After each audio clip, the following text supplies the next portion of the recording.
Well, howdy, friends and floorheads. It's been a little while since we saw what was up with our investigators, so let's get caught back up. A long journey has brought our group halfway around the world to distant Bangkok, where they continue to pursue the cult of an entity called the Thing with a Thousand Mouths. After a tense meeting at gunpoint with the mysterious Savitri Sirikan, the head of the Bangkok branch of the cult, Dr. Adrian agreed to a one-on-one meeting in Sirikan's library, where they've been offered great wisdom which they haven't yet decided to accept or decline. The remaining investigators waited impatiently in the kitchen with a pair of Sirikan's lieutenants, and despite their best efforts, the tension between the two groups has quite literally boiled over. Elsewhere, hot wind blows across the desert, across a stretch of flat ground studded with tall, narrow stone obelisks. A large tent has been erected over the base of the tallest monument, and the sounds of excited conversation in a foreign language come from inside. We move through a crowd of dark-skinned laborers to where a tall European man in a pale linen jacket looks at an engraving that has just been uncovered, a few lines of text in an unknown alphabet carved into the stone base of the obelisk above. He traces his fingers carefully over the words as a smaller, darker gentleman in a Western suit but wearing a turban appears next to him. What does it say? It's Ge'ez, says the first man absently, peering at the carving through gold-rimmed glasses. By the hand of royal Ezana, open not this cursed tunnel. He says nothing further. So? Asks the second man. First man straightens up, twirls a finger in the air, calling out to the workers around him. Open it! Let's go to those credits.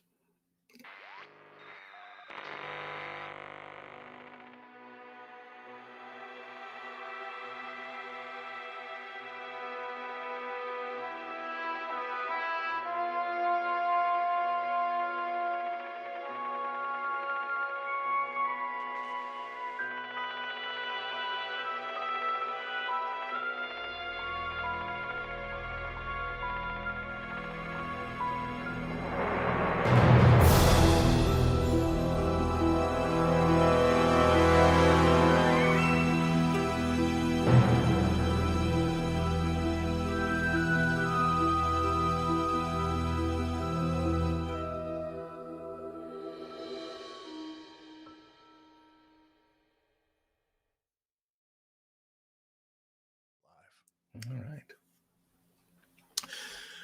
So we're going to... Oh, sorry, go ahead. Did you... Oh, you were taking a deep breath like you were waiting for something. But yeah, things have just kicked off in the kitchen where Alice has splashed a kettle of boiling water onto the big shark-toothed man called Tawi Udam. Sal has gotten to his feet to stab him, and James is about to kick Daniel Lohman to try and keep him under control.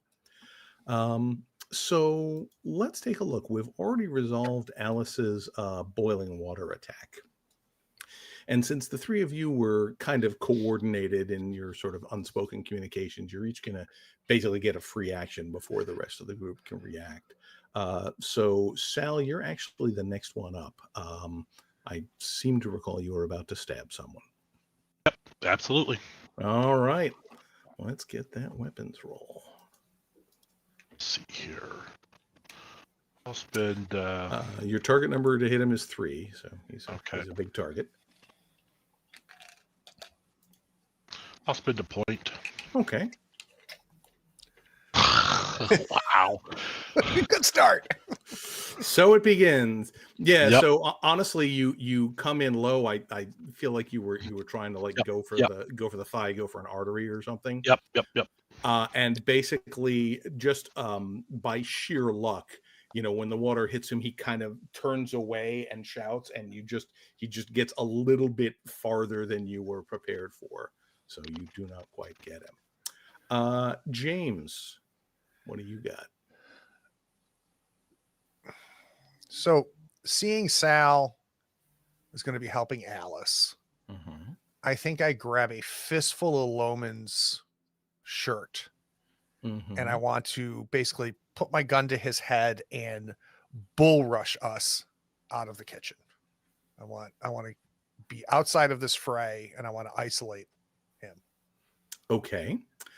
So I think that's probably going to be a scuffling roll. Yep, makes sense. And so you're basically going, because there's two doors out of this kitchen. There's basically one that goes out into the hallway that you guys have been in before, and another one that might be a pantry or something. It doesn't look like it goes outside, but you're not I want to sure. go to the lobby, right? I want to Okay. go back Mhm. the way we came in. All right, cool. All right, Um, so scuffling. What's my yep. target? Your target for him is also 3.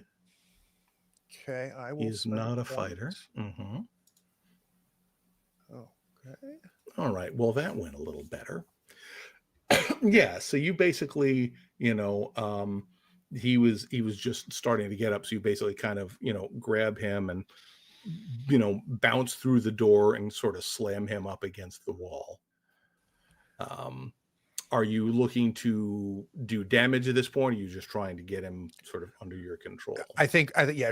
I want to physically dominate him, and I'd like to put the tip of my gun under his chin, but in a very like I'm hurting him, like pressing hard, his chin yeah. up, and the wall stopping him, right? So I'm just Mhm. driving the tip of my gun into the soft part under his jaw, and I say, think before you answer this. Where's the library? We'll come back to him in just a moment. So we circle back around into the kitchen proper, where Thawidom has sort of recovered momentarily from the pain of the boiling water on his face. I mean, you can see his skin is a deep red, and it's probably going to get worse. And he just in this rage grabs the machete off his belt, and as threatening as Sal looks, I think he's going to go after Alice first. So Alice, what is your target number to be hit? Are you a 3 or a 3. 4? You're a 3? But you're an 8. Sure. Wow. And so basically, well, tell me how you get out of the way. So he's just coming in with this big overhand swing of this old, rusty machete. I think Alice has dealt with difficult patients. Nice. And she just, she still got the boiling, the kettle, the iron kettle, which is still very hot. I think she just ducks down to the side, and while she, kind of ducks to the side, she'll try and swing. She try and swing at him if I can use my action right away. Yeah, we'll get to yours in a second, Yep. but yeah, I mean, you'll certainly have that counterattack coming. Sal is actually the next one up. Let's try this again. Okay. Let's go to try to move in behind him and stab him in the kidney. Okay, seems reasonable. I'll spend another point.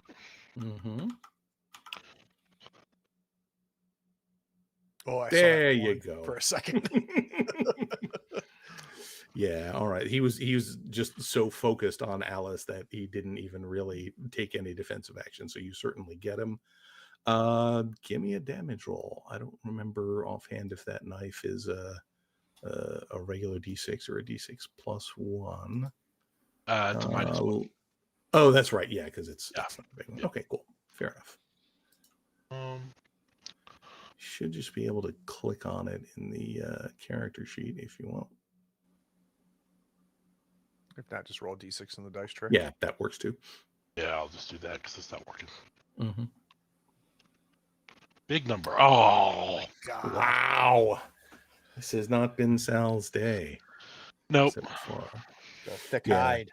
Yeah, he's a big man, and I think you hit a rib and just doesn't quite penetrate. I mean, you scratched, you've drawn blood, but not done any really significant damage. So James Lohman kind of does, as you suggested, take a moment to think about what he's doing, and he just kind of says, upstairs, right above us. So if I'm imagining I've got a fistful of his shirt. I've got him pressed up against the wall, lifting him so he's not bearing his own weight. He's maybe like on his tiptoes, right? Got the gun under him. I'm going to pull him back, turn him around. Right. And this is where you see Cop James slam him back up against the wall, face first, grab a fistful of the back of his shirt, make sure that he can feel the gun in the soft part below his skull, and we are walking upstairs, and he is leading the way. I'm behind him. Okay, sounds good. So I imagine it'll take a little bit of time, but yeah. Obviously, the kitchen situation is under complete control, so you've got. Oh, I mean, it's as far as I can hear in there. I haven't heard anybody scream dying, so I'm sure we're fine. Yeah, there's a certain amount of banging and thumping and grunting going on, but no. Yeah, this is not easy for me to do. But I have to. I don't know what Adrian's doing. And Adrian has been out of our sight for way too long. And I have to just trust Sal to get out of Alice's way, because Alice is going to destroy this man. Fair enough. Speaking of which, Alice, you're up. Alice ducked low. She still has the iron kettle. And she's going to try and take out one of his knees or his shins. Just, slam it with the kettle. All right. I could see this. Yeah. I mean, he's a big guy. He probably has knee problems. Speaking as a big guy who has knee problems. So, give me I could see this being either a scuffling or a weapons roll, whichever one makes you happy. Well, I think I've got 1 point in scuffling. Okay. I do know the human body very well. That's true. I don't know how much that helps you in the heat of battle. We have a new greatest quote on the channel.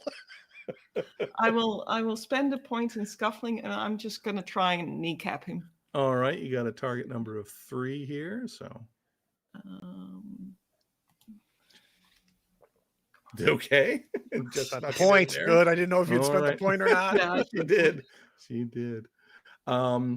So okay, go ahead and roll me a d6 with this heavy iron kettle. Let's see what we're doing to him. There we go. Once again, Alice proves that she is the baddest ass in this entire party. So you swing that thing down to him, and you hear a crack. At a minimum, you've broken his kneecap.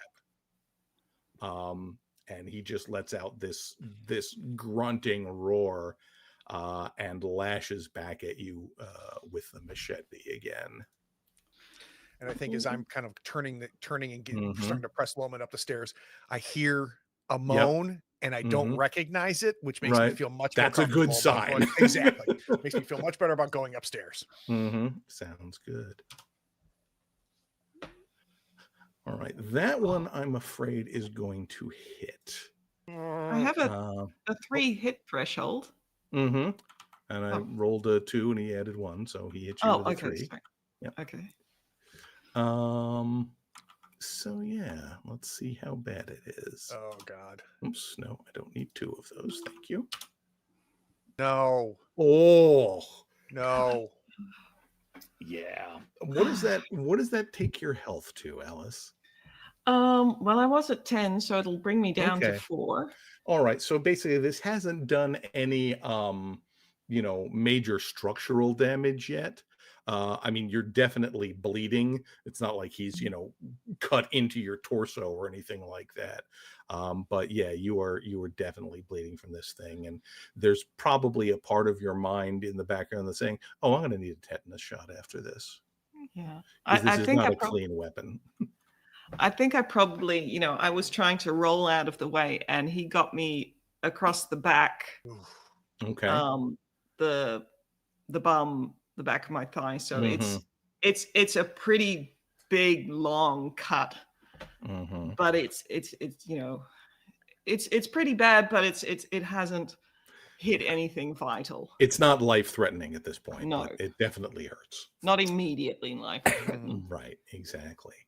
Sal, I think that brings us back to you. Seeing Alice get hit, he is going to drop the knife, pull a 45, Okay. push it into the back and pull the trigger. Okay. Sounds good. So he will spend 1 point on this. Mm-hmm.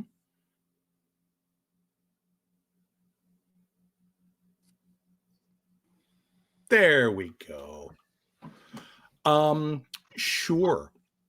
So having had quite enough of the knife not doing its job, you bring the 45 up behind him, and there is, the gunshot is thunderously loud in this small kitchen, and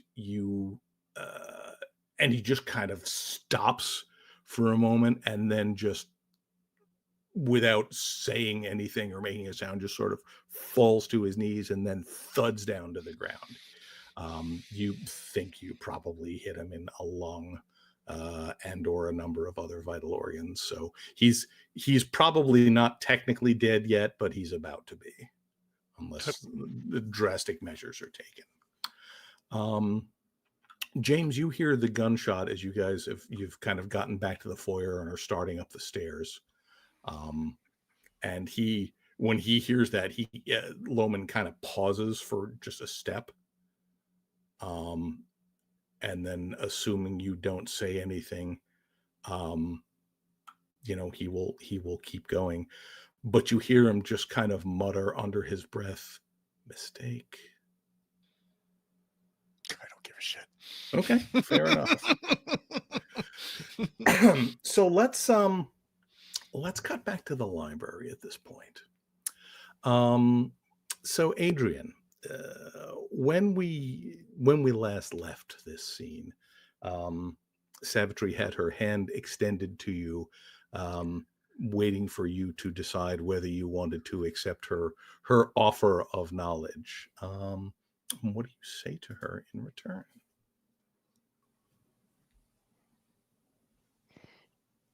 Adrian does hesitate for a second before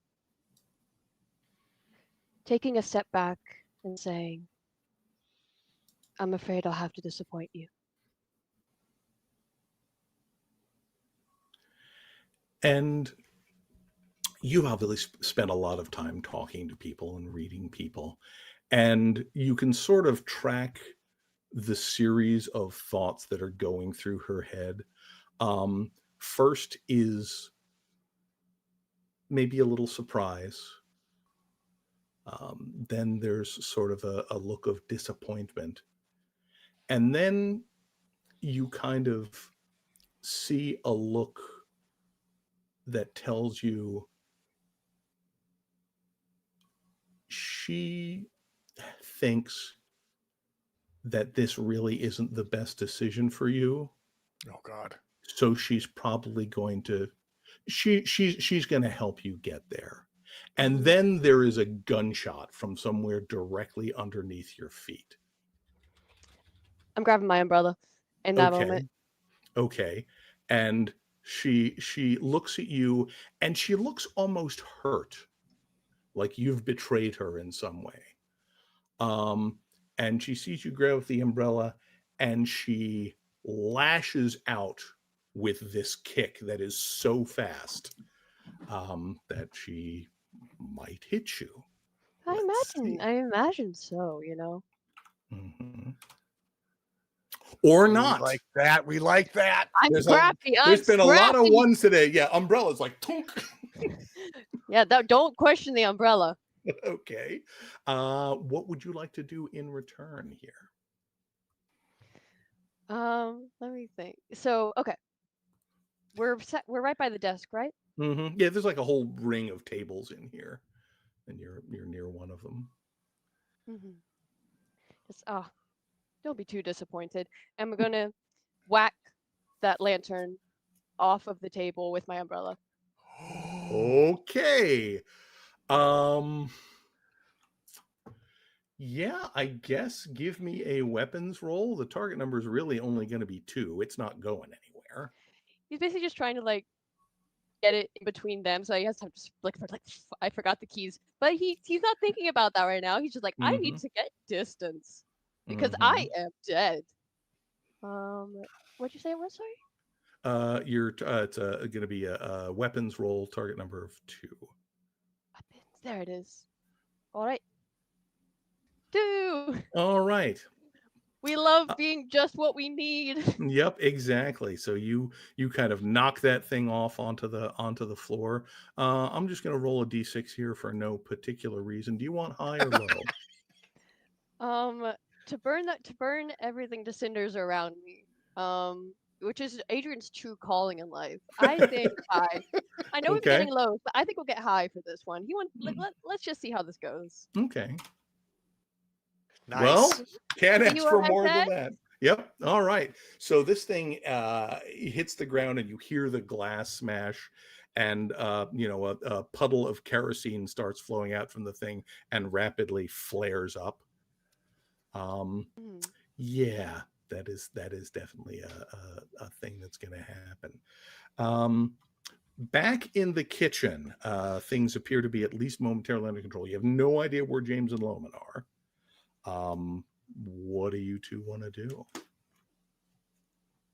I think Alice is kind of gasping, and she's like, "My bag!" Yep. Oh, Sal will grab her bag, and taking a look at the big guy. Does he have any weapons on him? Just a machete.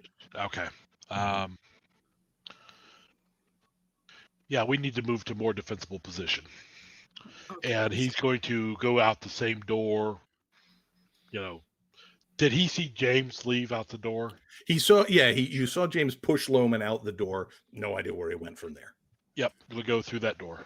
Okay. I'm going to help Alice through that door. Yeah. All right. I think I'm leaning on you, and I'm rummaging in the bag. Yeah.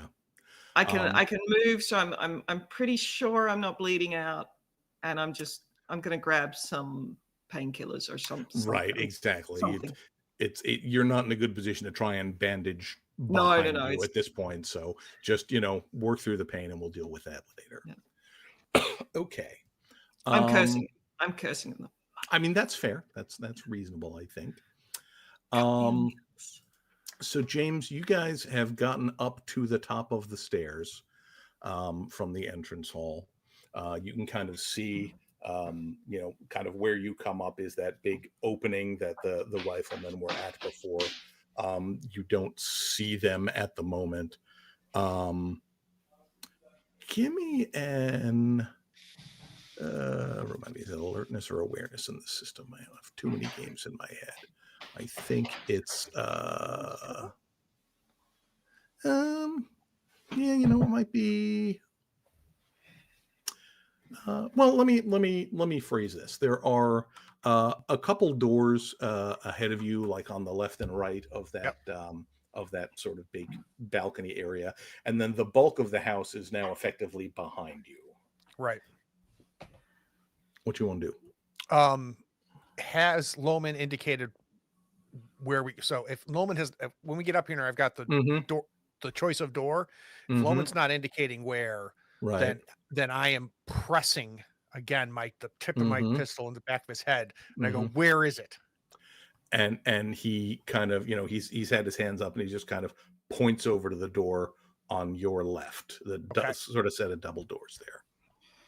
I'm going to slam him into the door. If that doesn't open the door, I'm going to tell him to I'm going to tell him to open it. But I'd like the idea of maybe the force of me slamming his body into that door might open it.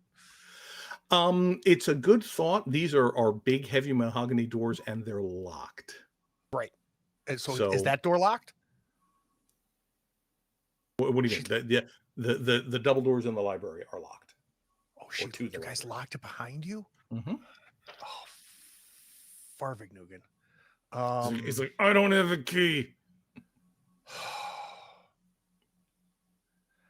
As best I can without losing control of him, I'm going to try to kick it. Okay. Yeah, go ahead. I'm not happy right now. No, I believe it.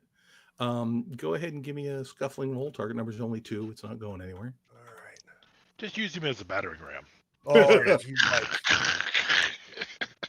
All right. Oh. Well, you and then give me a damage roll, which I think is a d6 -1 for unarmed.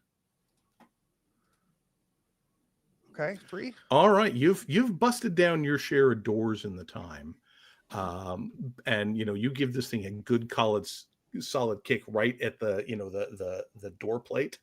Yep. And it's not open yet, but you can tell it's weakening a little bit. Okay. Now you can spend me that sense trouble point if you'd like. I do. I mean, or rather, make me a sense trouble roll. Yeah. Oh God. All right. I remember how this game works. It's been too long, Craig. We can't do this so long. I know. I agree. I only have a point left. Okay. I think Your I'm target going to number's save. 4. Okay. Oh, damn it. All right. I'm going to spend it. Screw it. All right. Shoot. Well, there you go. All right, cool. We'll come back to that in a moment. Back in the library, Savitri looks horrified at this fire situation. And you can tell that she would like nothing better than to lunge over there and beat you senseless. But it seems like her priority is putting this fire out. So she basically just yanks a big chunk of drapery, like these heavy velvet drapes off one of the windows and puts it down on the thing to smother the fire. So that has bought you a moment. What you want to do? Let's see. 2 options. 1, do I think that shooting the lock would work for James? Maybe you've never done it before. I mean, could work. I mean, hoping it doesn't go through the door and hit whatever's on the other side. Price I'm willing to pay. So from a timing synchronicity situation here, Brian, like did Adrian hear me? Yeah, both of them in the library Okay. heard that. That was a big thump.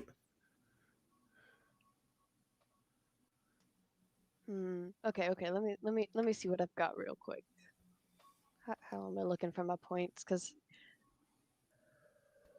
do I trust how scrappy I can be? Do I try to just like with the umbrella again to try to take the keys? They not do they go that level of cheese with the 1930s like detective dramas?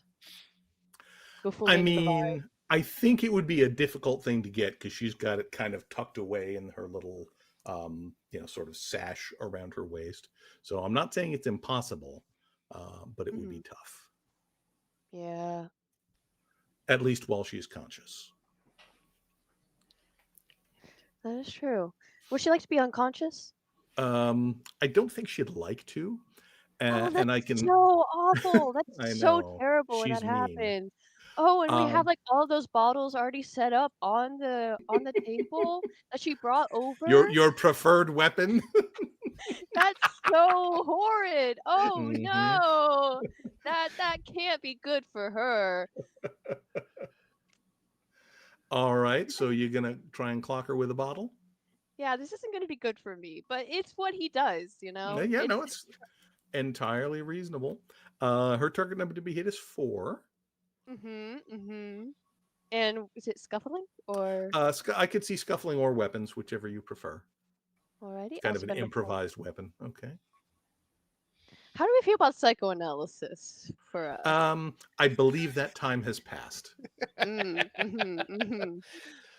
Right. We can do this, everybody. We have a chance. We don't have a chance. We're rolling. It's either 6 or 1 in this club. Yeah, I know. It's feast or famine in here. I'd like to rescind my statement that we have a chance. So, Adrian grabs up a bottle and just sort of wings it at her head. And she moves like someone who has done a lot of unarmed combat training. In this part of, in this era, there's a lot of, there's not a lot of, martial arts knowledge that has come to America yet. But this is, the mysterious fighting arts of the East at this point. And she just kind of steps in and puts an arm up at your elbow and just blocks it from getting to her.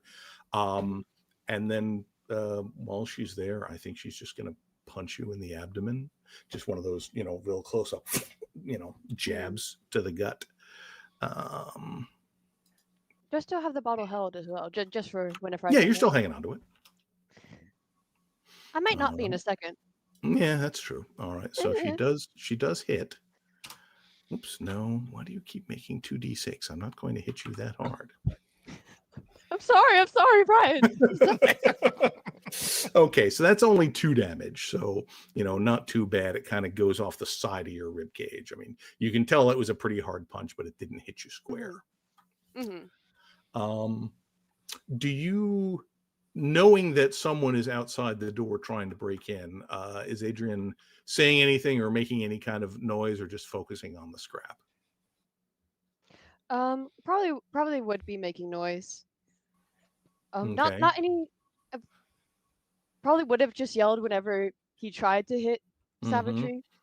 Yeah. Like it would sound very notably not like somebody actually screaming in anger that you would usually expect whenever they're swinging a bottle at you. It's more like, ah.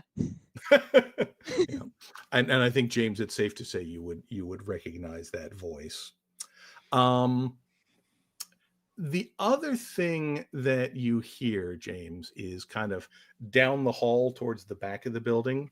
You hear somebody shouting in Thai, and you kind of glance over as you're rearing back for another kick, and you see one of those guys from earlier with the rifles, who basically levels the gun and takes a shot at you. Yeah. Does James have time to put Daniel in front of him? He is not a very good shot. Actually, with a 1, let me see something. Could he hit Daniel? Yeah, no, he hits Loman. Oh God. Why does it keep showing that you roll as Alice? I was really. Yeah, I don't. I think it's. Oh, you know what? It's because I have her. You have her token token selected, and unfortunately, I don't think I have a way to unselect her. So. You can if you click away and like draw a box somewhere. It should. There we go. Good, thank you. I All thought right. That will cause less confusion. Yeah, the biggest plot Alice would twist like Alice to take put it all credit wrong. for the hit to Daniel Loman. So. Yeah, so it just kind of scrapes by him, like hits his shoulder a little bit. No severe damage done. And after that shot, you can start hearing what sounds like some other footsteps running upstairs. Sal and Alice, you can hear the banging and the gunshots from upstairs. You know where the stairs are, so if you want to go in that direction, you certainly can. And I'm going to say you get to the top of the stairs, and you can see James and Loman clearly trying to break down this door. And I would say you get there in time to hear that someone that you can't see has taken a shot at James. Okay. What you want to do? I will defer to Alice first. Alice has grabbed a bottle of. She went to, before we left Bangkok, she went to a hospital or some kind of pharmacy, and she stocked up on some very high-grade chloroform, which is quite toxic, neurotoxic, and it's in a breakable glass bottle, and she's wants to have that thrown at whatever's coming towards them. Or, okay. That's her thinking. All right. So you don't see anybody yet. No. I mean, James and Loman are like right side by side, so you wouldn't want to throw it there. So I mean, you can look around the corner. Them. Pardon? Yeah. It's behind them. Where the others are coming from. Let me see if I can add a picture here real quick. That's the outside.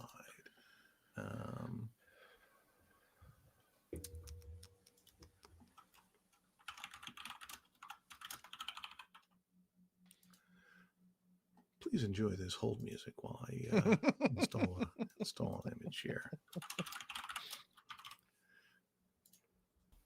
Which means, of course, I'm going to have to save this. Come on. Wasn't expecting to have to go map here, but I think it will help in this case. All right, add file.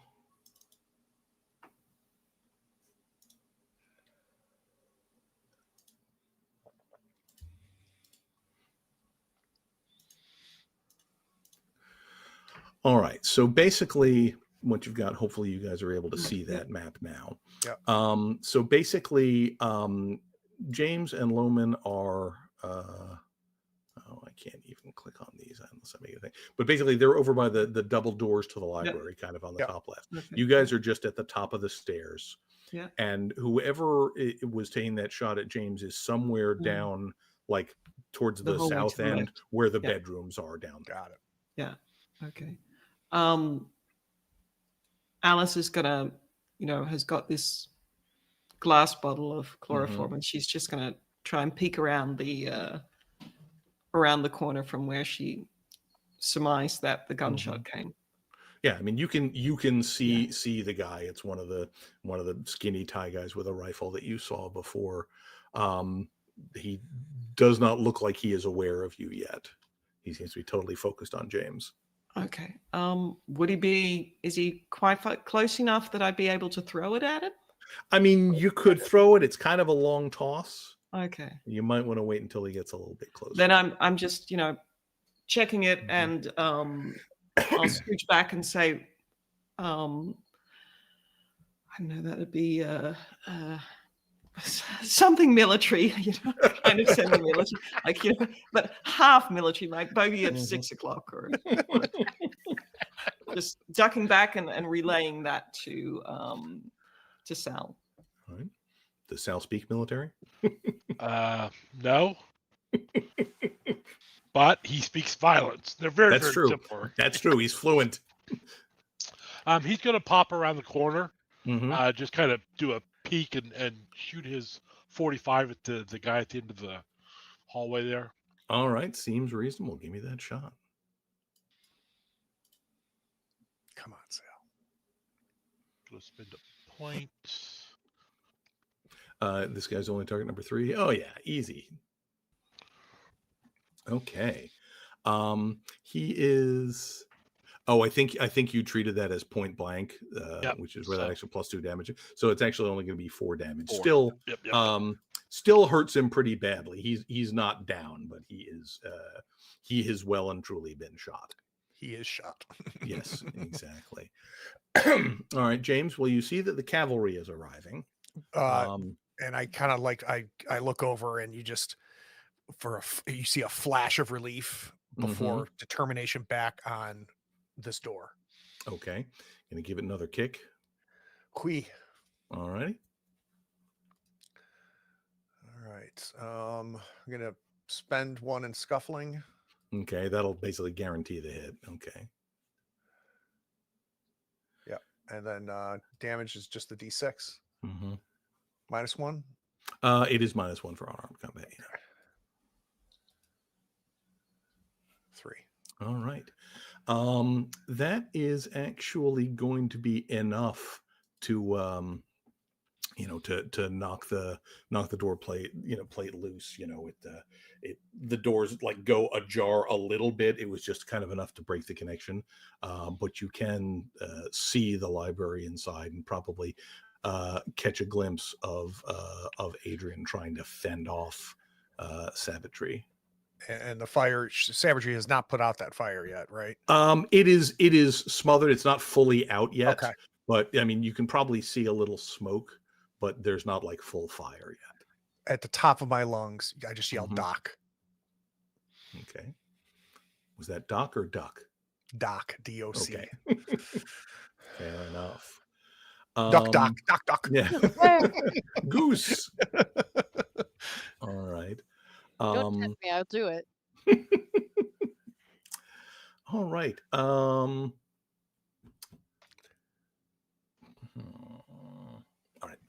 Fine. Circling back to the top of the order here, I'm going to try and, now that everybody's kind of together, you're going to do this in a single unified initiative thing.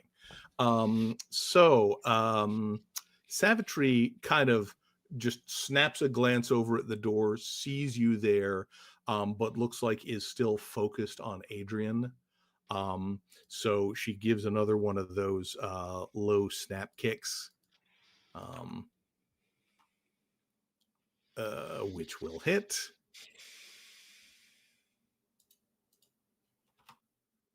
And that's going to be 4 damage to Adrian. How's your health looking there, big guy? Not a good 2, you know. We're feeling okay. feeling I mean, there's fresh. no mechanical effects yet. I mean, you're going to have some bruises on your ribs tomorrow for sure. You know, one of those days. But and here's the other thing that happens.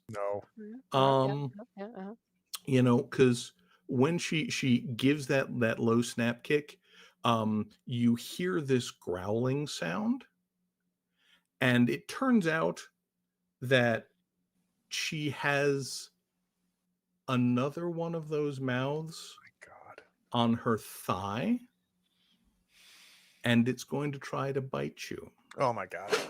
No, stay away. No. Oh. Icky. It's too icky. I call 1. I say it rolls a 1 because that's too icky. I mean, there's been a lot of 1s rolling tonight for sure. Yeah, I call a 1. Yeah, 2. You're close. Yeah, exactly. So it kind of, you know, snaps at you just as her leg is pulling back, so it doesn't make any connection. Sal, we're back to you.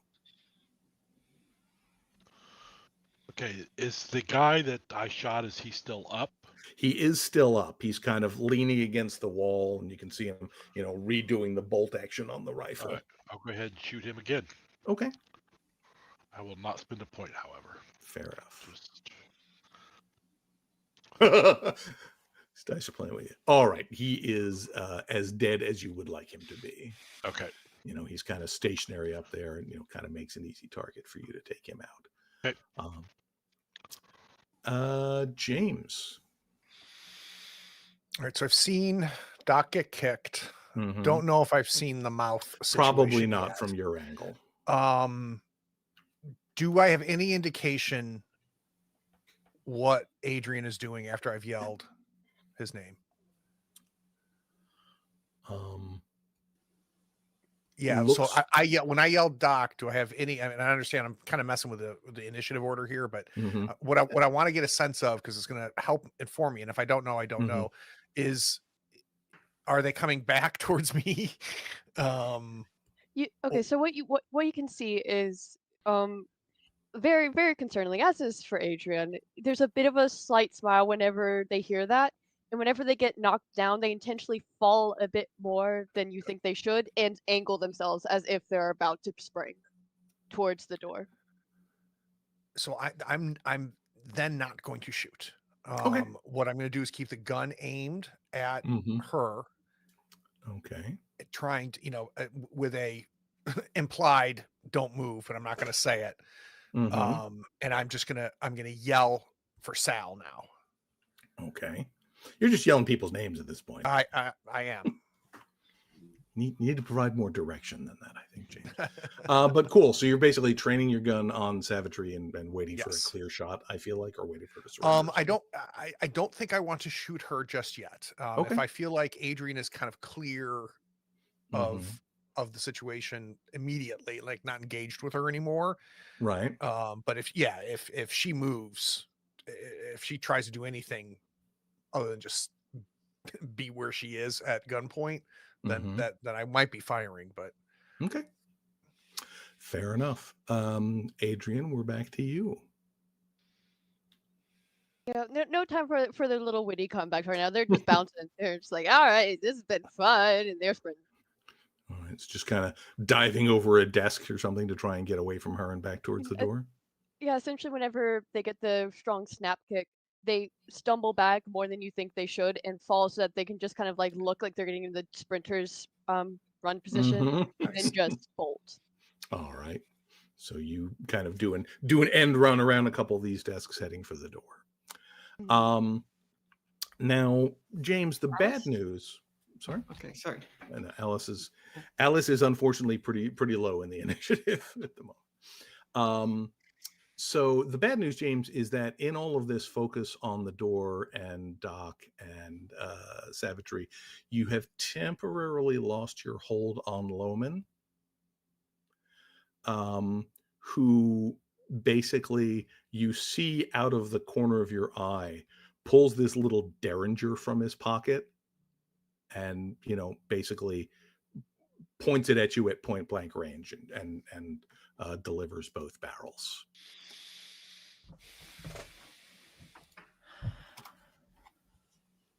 But these guns are notoriously cheap and crappy. It's loud. These are like 44s. Right. But and it goes kind of, you see it thud into the door frame, sending splinters everywhere. But you did not get shot, which is probably a good thing, all things considered. I like that outcome. Exactly.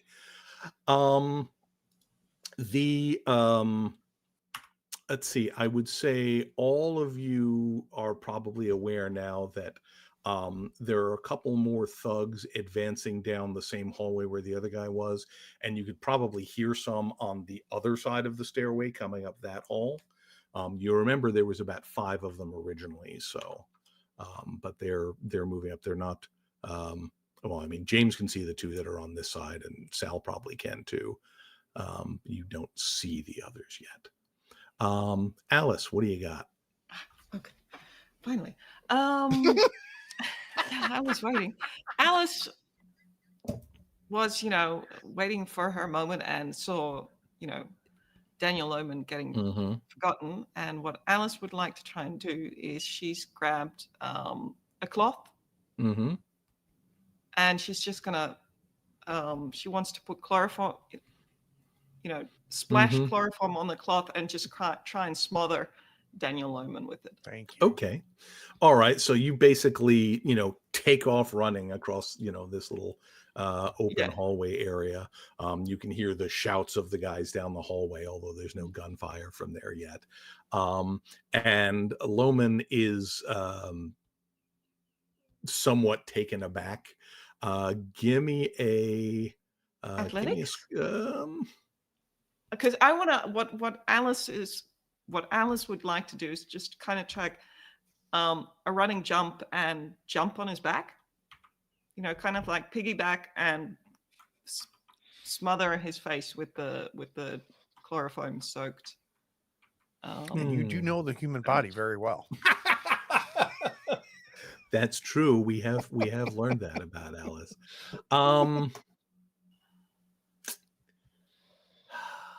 I'll allow the athletics to get up on his back. What's my target number? Target number is only going to be 3. Okay, I'll spend 2 points. Okay. Cleanly done. So you kind of jump on top of it, and he's not a strong man, so his knees buckle a little bit. I'm going to say you're on him, but you haven't been able to get the rag into position yet. And I think Alice is just gonna, is shouting now, because I mean the cat's out of the bag. It's just like more incoming. Yeah, fair enough. So Savitry sees Adrian getting away, sees James in the door drawing a bead on her. She has this furious expression on her face. And then she just drops out of sight behind one of these big heavy desks. So she is broken line of sight. Sal, we're back to you. I don't believe I bought the Tommy guns, correct? I do not think you did. Okay. In that case, I will engage the next guy coming up to the hallway. Okay, keeping the 45? Yep. Okay. I'm not going to spend any points. Mm-hmm. It's all 1s or 6s today anyway, so there's really no reason. Okay, clean. Yeah. You get square in the head. He drops like a sack of potatoes. There's one more on this side who looks like he is elected to duck into a doorway after seeing what just happened. Okay. James, we're back at you. All right. So what do I see of how the situation with Alice? I mean, you are probably aware that Alice has jumped onto Loman's back. Okay. You know, is waving this rag around. Looks like she's trying to get it onto his face. That's kind of the extent of what you can see at this point. So I'm going to gun still face forward. Mm-hmm. Going to go like into a half run. Okay. Yelling, stand up as a command to savagery. Mm-hmm. Whether she stands up or not, I'm going to kick the desk that she's hiding behind. Hopefully, like not like bowling her over by this. So just to let you know, this is like a big, heavy mahogany desk. It's gonna be tough to knock it over. Okay. All right, so I'm gonna try to flank then. Okay. Yell, stand up, and then go either to the right or the left, whichever gives me more space to try to. Okay. So you're get to her. circling around to the right. Yeah. Now, are you kind of keeping your distance? I am. As you do. Yeah, So I don't want to be within mouth you're kicking going distance. wide. Okay. Yeah. Mouth kicking. It's a good phrase. Adrian, all right, you're part way to the door. You can't see savagery at the moment. James is coming in, being all James. What do you want to do? Is he running in to go find savagery? Mm-hmm. It looks like he is. He's kind of circling wide around with the gun. No, let's not do that. He's not. That's great. Just he's gonna keep running, and it's just going to, whenever he gets to James, just like, other way is the best option right now. Okay, so you're going over to where James is as well. You're just running straight to the door, and then when I get to him, oh, he's inside now. He's oh coming well. Mm-hmm. Oh well. There's definitely some mayhem going on outside the door. If you'd like, I'll go to the door. I'm at the doors trying to get a view of, because I've heard other people coming in, seeing what direction they're coming from. Mm-hmm. So yeah, don't get yourself killed. Yeah, so you can see Alice on Daniel Loman's back trying to get this rag onto his face. You can see off to your right, there's some guy with a rifle. Sal is sort of leaning around the corner, doing a very admirable defensive job of taking these guys down as they come. And you probably just see peeking around the corner on the far side of the staircase another unknown Thai guy with a rifle. Mm-hmm. I think as we are in Southeast Asia, I would like to spend a point of preparedness. Okay. And say that Adrian bought a few firecrackers, because fireworks are pretty big in East and Southeast Asia. Sure. So he's just bought a few. And he's going to get ready to basically timing it, light them, and just whichever one is closest he can throw at them, throw it at one of the riflemen. We got to roll to see if you have them, right? That's preparedness. Yeah, preparedness. Oh, is it a roll? I thought it was just you. Yes. No, you roll, and if memory serves, Brian, I think you determined the target number based on how let me. Oh, gotcha. Sorry. Let me. I haven't done a. Yeah, no, yeah. Let's see.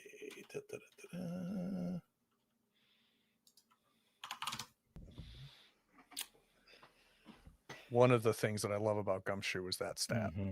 Yeah, it's great.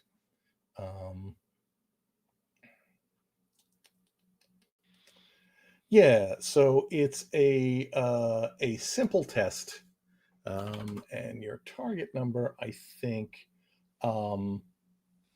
honestly, it's pretty easy to find stuff around here. I think it's just going to be a 3. It's not an unusual thing for you to have gotten. But Mac, you can spend a point, right? Just like or 2 as you see fit. Yeah. Just in case, because I don't think he's going to have packed much else for this trip. I'll spend 2 points. Okay. Just to be safe. There it is. Oh yeah. Yeah. All right. So you want to throw that now? Oh, I thought that was my turn. You spend the Yeah, you're right. Okay, so you're basically digging them out, getting your lighter, trying to find getting rifling his bag. Yep. Yeah. Okay, gotcha. So I'll be right back. Yep. Sure. So that brings us back to Loman. His gun is empty, so he's basically going to try and get Alice off of him. So I think this is going to be an opposed scuffling roll for the two of you.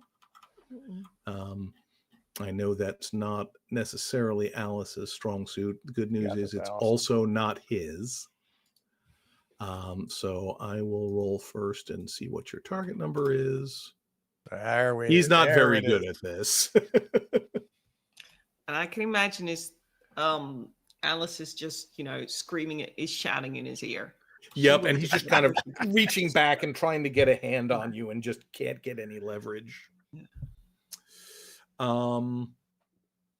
Let's see. The one thug who's on the hall on the left is still kind of taking cover because he saw Sal murder a couple of his buddies. The one on the other side, though, is going to lean around the corner and take a shot at Sal. But again, these guys are not very good shots. So you hear a bullet whiz by from behind you, so you know he's there now, but there's no impact. And then Alice. I'm going to just try and cover his face, smother his face with this chloroform. All right. I think that's, I'm afraid that's another scuffling roll, target number of 3. Damn it. You're just kind of smearing it on his cheek. But it's like he doesn't know what it is, but he can smell enough to know that he probably doesn't want it on his face. So he's just kind of turning his head away and burying it in his shoulder. Now, savagery. What are we going to do with you? These people are behaving in a professional and organized manner, which I do not appreciate.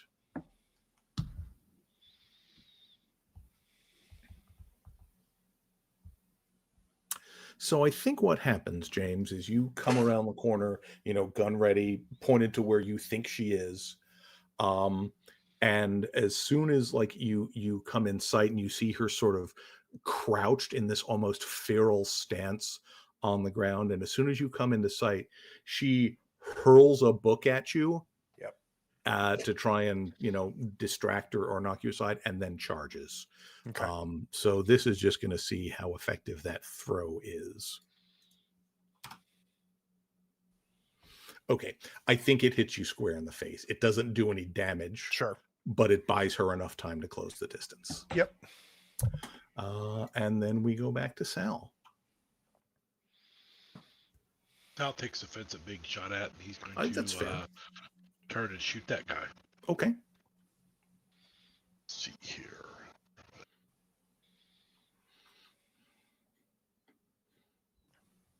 I'm going to go ahead and spin the point.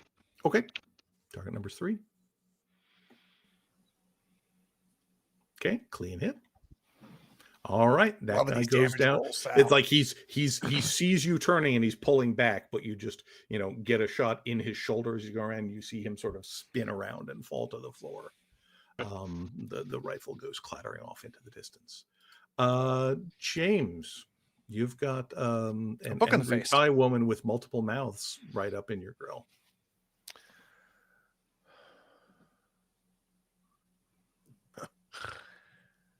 Yeah, I think I shoot. I really would have liked to have not be shooting at her, but I can't imagine after being disoriented, getting the book in the face, and then I open up and I see her coming at me. I'm sure I pull the trigger. And she moves like a dangerous person. So yeah, your instincts are, I need to stop this. Yep.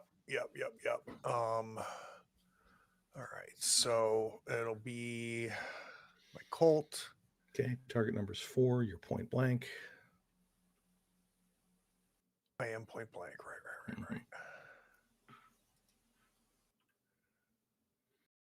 Damn it. Not good enough. Good damage though. Yeah, no, it would have been great. She is amazingly nimble. She's honestly just too close for you to get a clear shot at her. Adrian.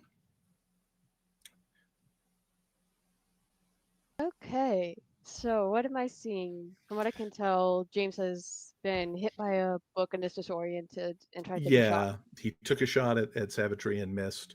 Alice still can't get Loman under control.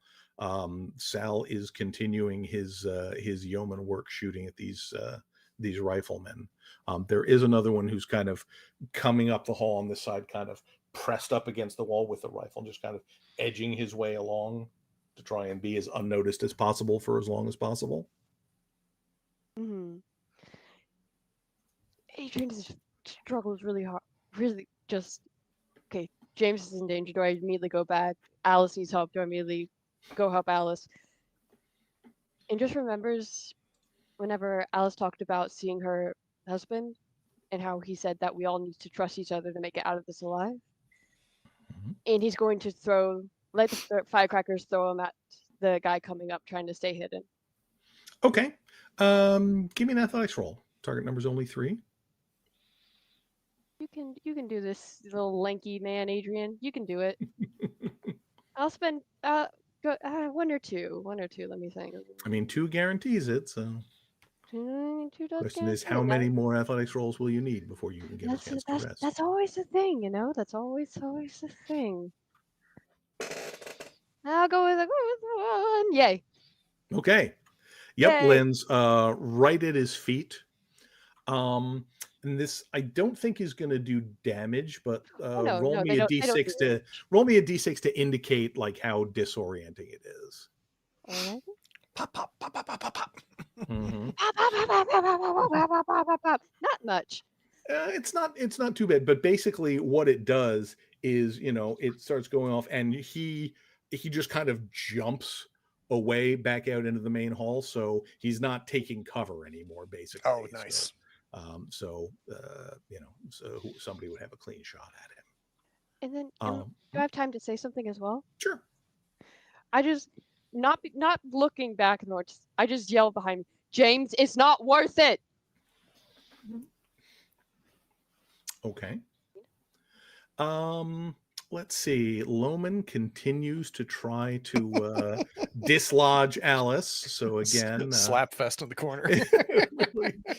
I mean, I would love to see this in a movie, just the grabbing and the hurling. So yeah, again, it's going to be an opposed scuffling roll.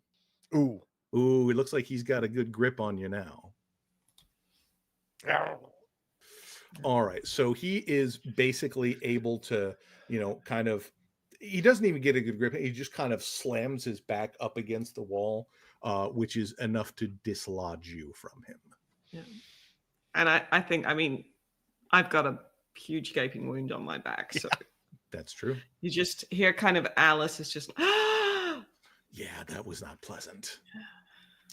So let's see.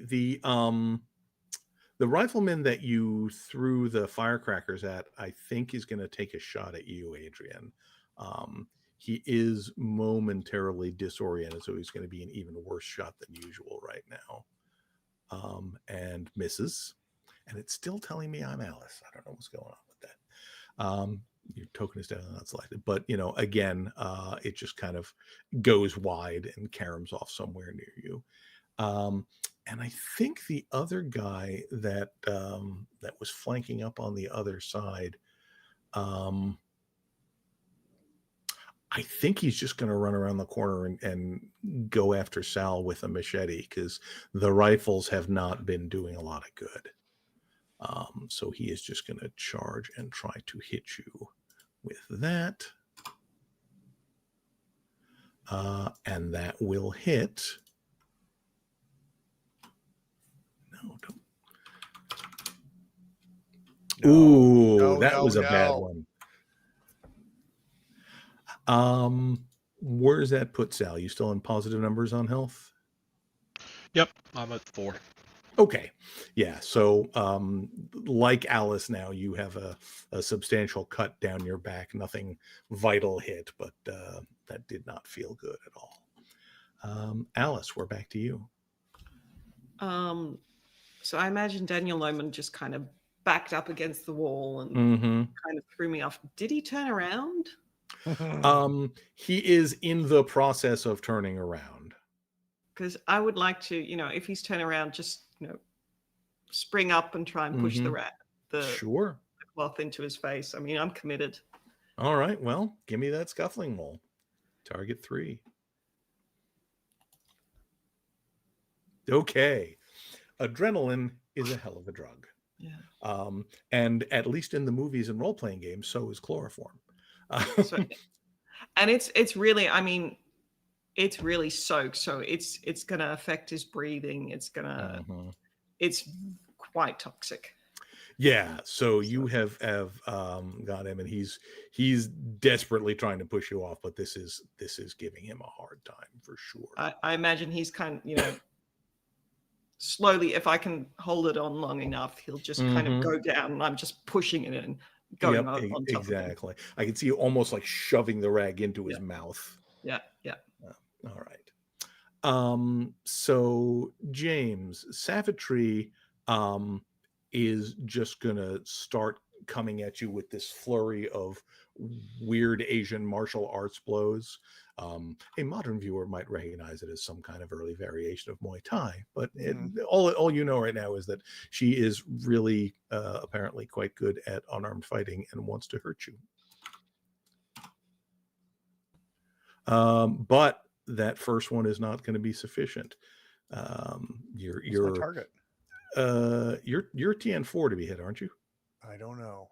You should be. I think threshold is 4. Yes, you're right. Yeah, exactly. Phew. Yeah, exactly. Because if you're a person who goes into combat, you should definitely have a 4. Yeah. And then the question is, all right, one of her bonus mouths does get to make an attack on you as well. Her bonus No, mouths. you don't call them bonus mouths. They are bonus mouths. She has, but man, mouth of opportunity. Mouth of opportunity. Yeah, James is, it's all reflexes at this point. You're just kind of batting it, pushing her away, and somehow you manage to get away with nothing but a couple of bruises. So I've seen a mouth now. Yeah, you saw earlier that she had one. Oh no, you didn't. It was in the library. Yes, you definitely see that she's got one on her left wrist, and you're also probably close enough that there's one on her right thigh. Okay. Yeah. That is definitely changes the math. Oh, a little bit. Okay. All right. Sal, what do you got? You've heard these firecrackers going on. You've just been slashed in the back by a dude with a machete. I'm going to spin and shoot the dude with the machete. Seems fair. Point blank. Okay. And because it's point blank, basically you just kind of put one in his gut and he folds to the ground. Okay. So right now there's only one of those guys left. How many shots does that gun hold? I mean, I know you still got 7. some. Okay. And I've got 1 round left. Okay. Fair enough. James, you're up. So fists and kicks and stuff. She's point blank. I'm going to shoot her, and I'm gritting my teeth, and I'm saying, I'm going to kill your mother too. And I'm shooting her. No one can hear Mac, but I love the crazed gesticulation. Oh, yeah, it was all pantomiming. Yeah. Okay. Okay. So point blank, I'm spending 2 points. It's a good shot. It's a very good shot. Yeah, you shoot her pretty good. She's still pretty dodgy. Because in a mechanical sense she has a high health pool. Right. But you have definitely you've definitely kind of creased her rib cage. And she just kind of, all 3 of her mouths just let out this hiss as you do it. She's getting increasingly feral in the way that she's fighting and coming after you. Adrian. Okay. He did not hear the "I'm gonna kill your mother" too, because I was through gritted teeth from a distance. So yeah, there's a lot of gunfire out here. It's very loud. firecrackers too. Who knows where they came from? Indeed. So how does Loman look like he's already going unconscious, or does he look like he looks like he's fading pretty fast? Okay, so it doesn't look like he really has a chance to swipe at Alice from here. No, I don't think so, because we're using cinematic chloroform. Is it possible to prepare something to do? Sure. What do you have in mind? Basically just preparing to help force speed. And because like she obviously has a wound on her back from the scream of pain. Just help pull her into cover away from the rifleman. Once it gets to her turn to move. Got it. All right. Loman is in pretty bad shape here. He is clinging on to consciousness at the moment, but he's not really in any position to fight back at this point. So he's just kind of pushing weakly at Alice, but not doing anything particular to get it off. The last rifleman in the hallway, I think, is going to take another shot at Adrian. Oh my God. Oh, I love this. It has been that kind of day, folks. I love this. Yeah, the fun part is, well, I'll talk about that later. So that does nothing good. And Alice, I assume you're focusing on finishing off Loman. Yeah, I'm shoving it into his mouth and just holding him down. Yeah, I can see you kind of, up on him, like holding his nose shut. Yeah. Just, no mercy for him. And he, I think at this point he's going to pass out. Savitri keeps coming after you, James. She is not slowing down. These gunshots are not gonna slow her. All right. This time she connects. Does she connect hard? That's a pretty good one. That's probably that might be a knee to the groin right there. 5 damage, huh? Yep. How we doing?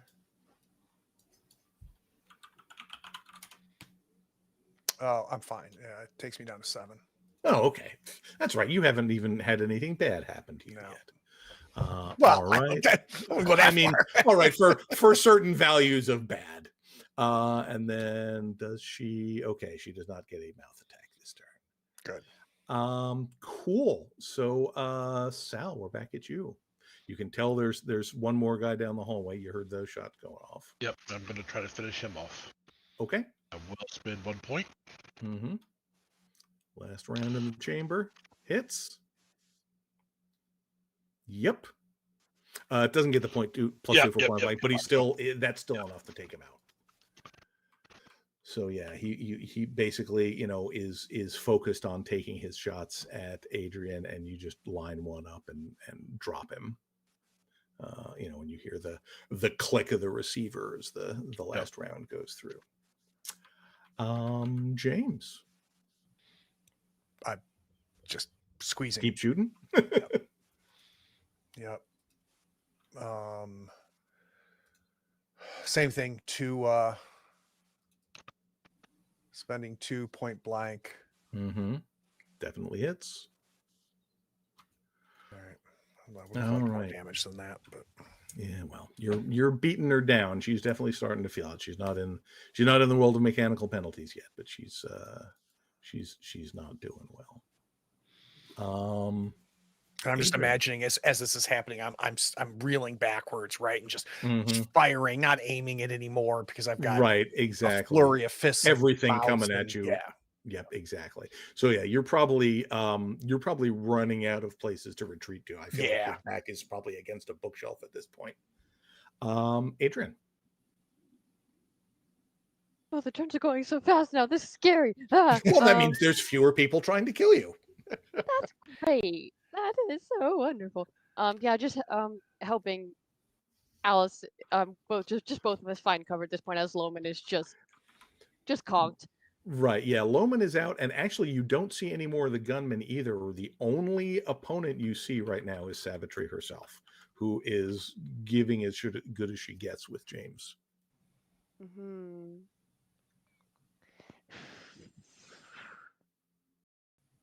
Alice can probably see that Adrian is debating running back in. Alice probably also sees that this is a man who's on 2 health. That does not seem to be deterring him. Okay, I need. Let me think. Oh, Adrian, don't do it, buddy. Come on, man. Come on, buddy, don't do it. I feel I feel like I'm trying to convince him not to. I don't know how to. You can see that Alice looks, there's a big smear of blood against the wall where she was pressed against, and she's all disheveled. Yeah, okay. Looking quite maniac, but doesn't look like she's going to drop, but she does look quite Alice-like. Okay.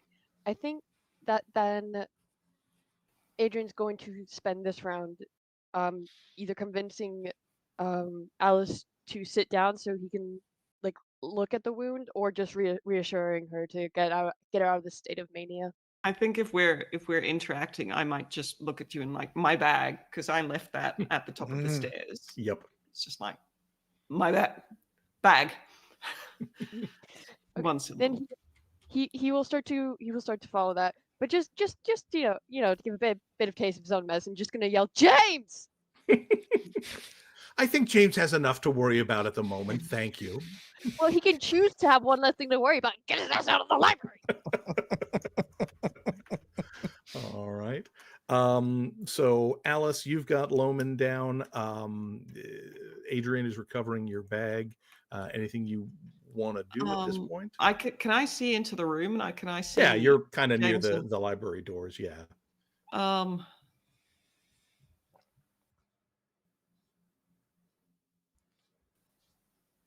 I think I might just grab the rag from Loban's mouth, because he's pretty much asphyxiated, and I lurch towards into the library. All right. Ugh, that rag has already been in someone's mouth. That's not very sterile. All right. So Savitri is looking a little bit frantic right now. She's yelling at you in presumably Thai. And it's a little disconcerting because you can hear the other mouths kind of grumbling along and echoing along with her. As she remind me to have you make a stability roll after that, because you did get the close-up looks at Yes. mouth of the person. Yeah, so she's yelling, the others are like and she's going to try to kick and punch you some more, since that's her deal. That's gonna hit. Okay, still beating you down, not too bad. The mouths do not give a good opening to make an attack on you. All right, so 3 damage, right?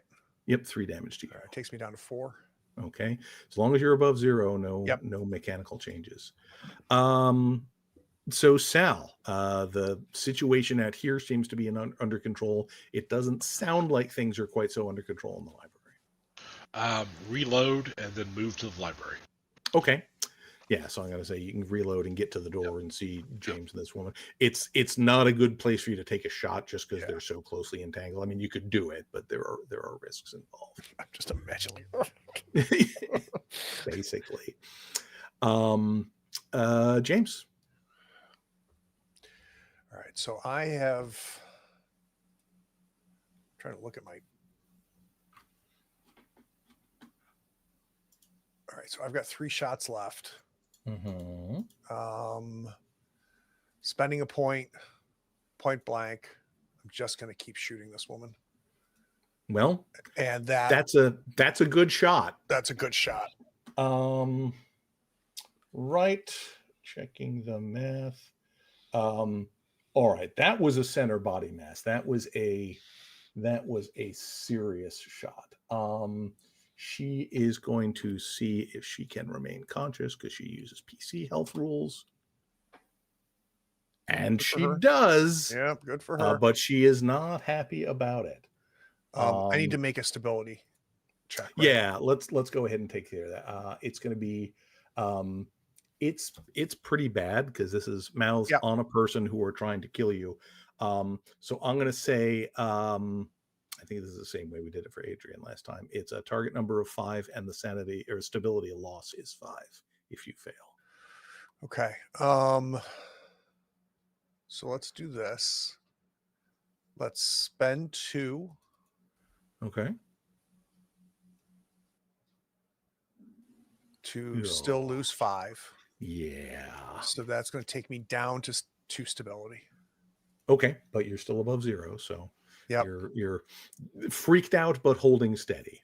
Yep. So at this point, she is basically no longer able to fight.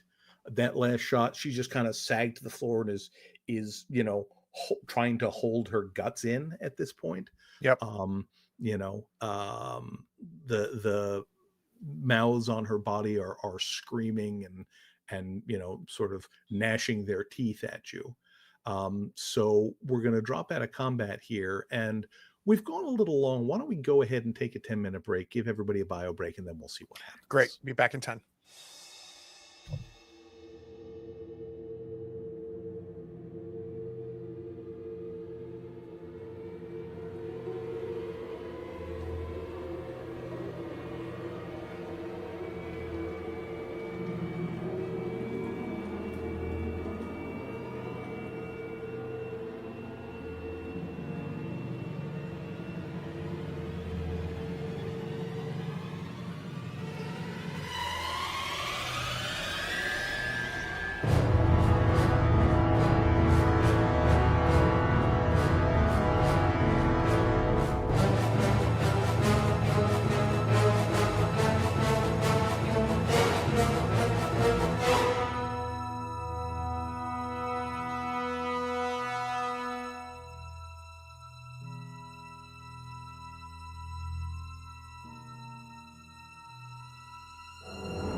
didn't go as badly as it could have, honestly. Agreed. We focus back in on the library where Savitri Sirican has been shot a great deal and is sort of bleeding out against one of her bookshelves.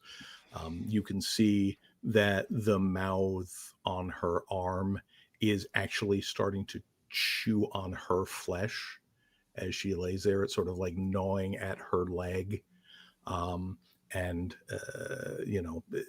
She's consuming herself in a way. But she's barely conscious at this point.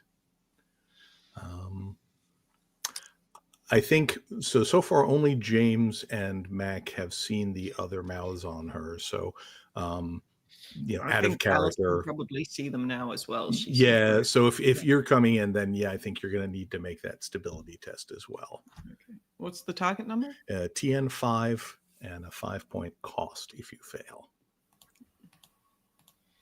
I'll spend 3 points. Okay. Nice job. Yeah. Alice is in the zone here. Okay. Sal is not a fan. Where does that put your stability, Sal? -1. Oh, now we get to learn about some interesting effects of low stability. So basically, from a mechanical standpoint, you are what we refer to as shaken. And what that basically means is you can't spend investigative pool points and your target numbers all go up by 1. So, Sal's obviously been through a lot of shit and done a lot of violence to people, but seeing this woman here with these other mouths on her that are consuming her own flesh, it's just, that ain't right. So I don't know how Sal reacts to that when he sees it, but it's definitely got him shook.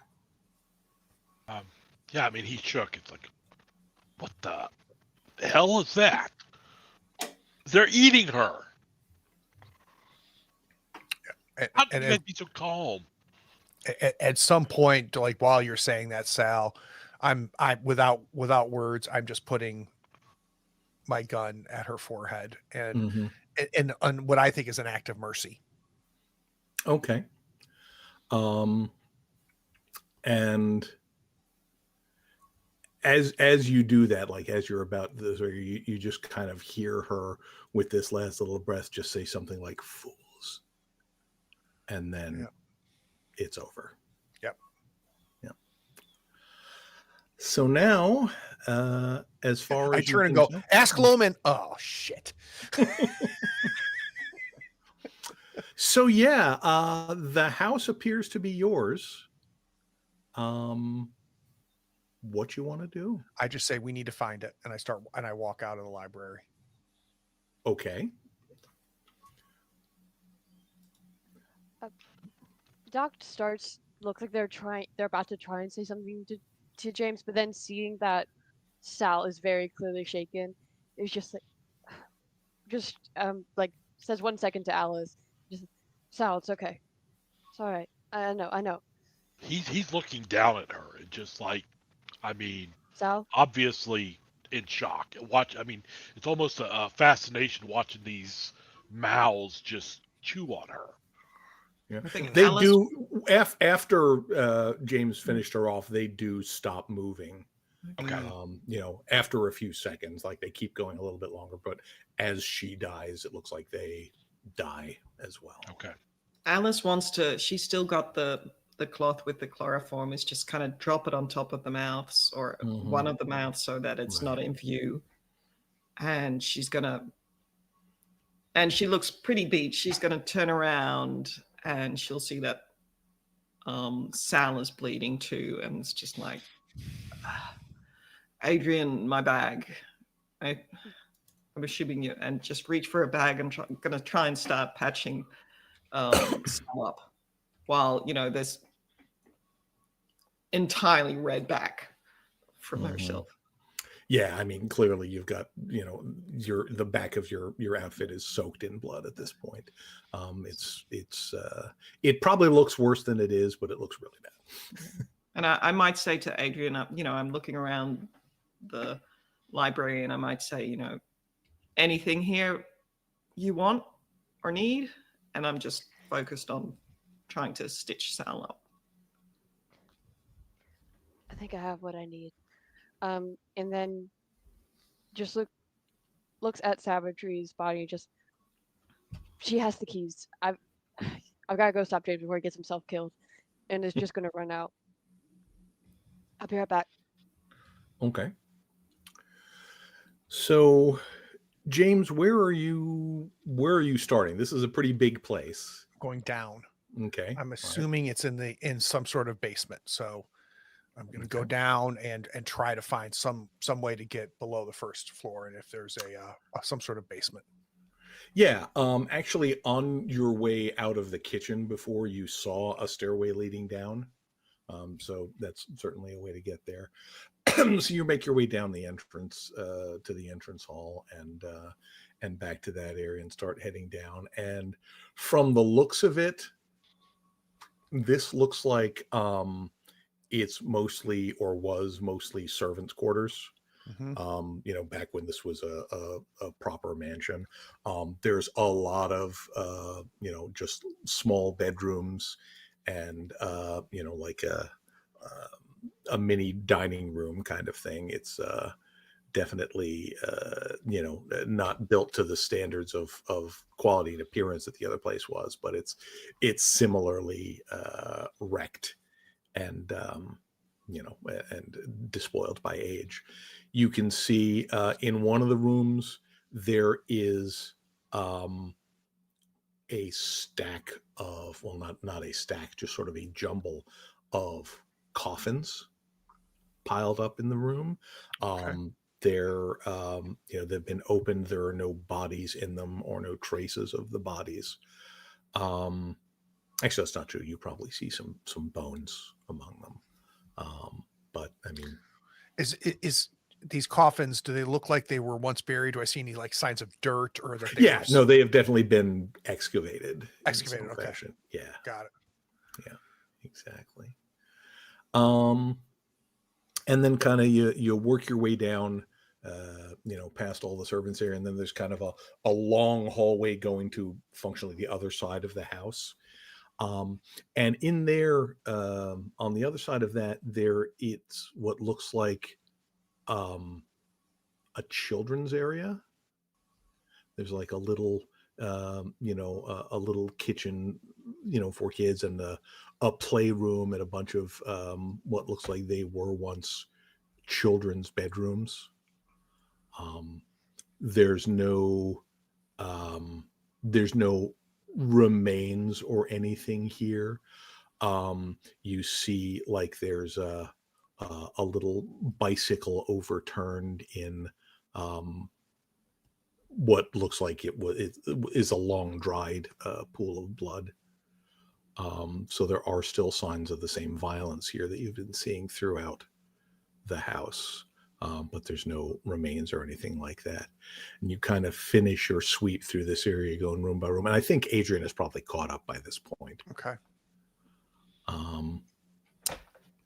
But yeah, there's no sign of anything here like a mouth. It's got to be somewhere, Doc. It's got to be somewhere. They're making it here. It was subterranean before, so it's got. I'm missing something. Doc is going to grab James by the shirt, though. James, they're bleeding out upstairs. We don't have time to be running off right now. Who's bleeding out, Doc? Us. Okay. All right. And I'm going to follow you wherever you go. Okay. So back upstairs, am I getting the sense that some first aid is being done? Oh yeah, I'm stitching up, just keeping a running commentary, stitching up Sal. Like, well, got you real good. Need to practice ducking well, we both do. And just, He's still, I mean, he's like disconnected at this point. He's still looking down at her corpse, and as you work the needle in, he's not even reacting.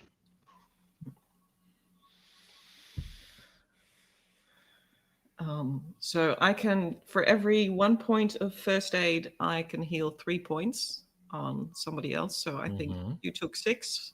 So I'll spend 2 points of first aid on Sal.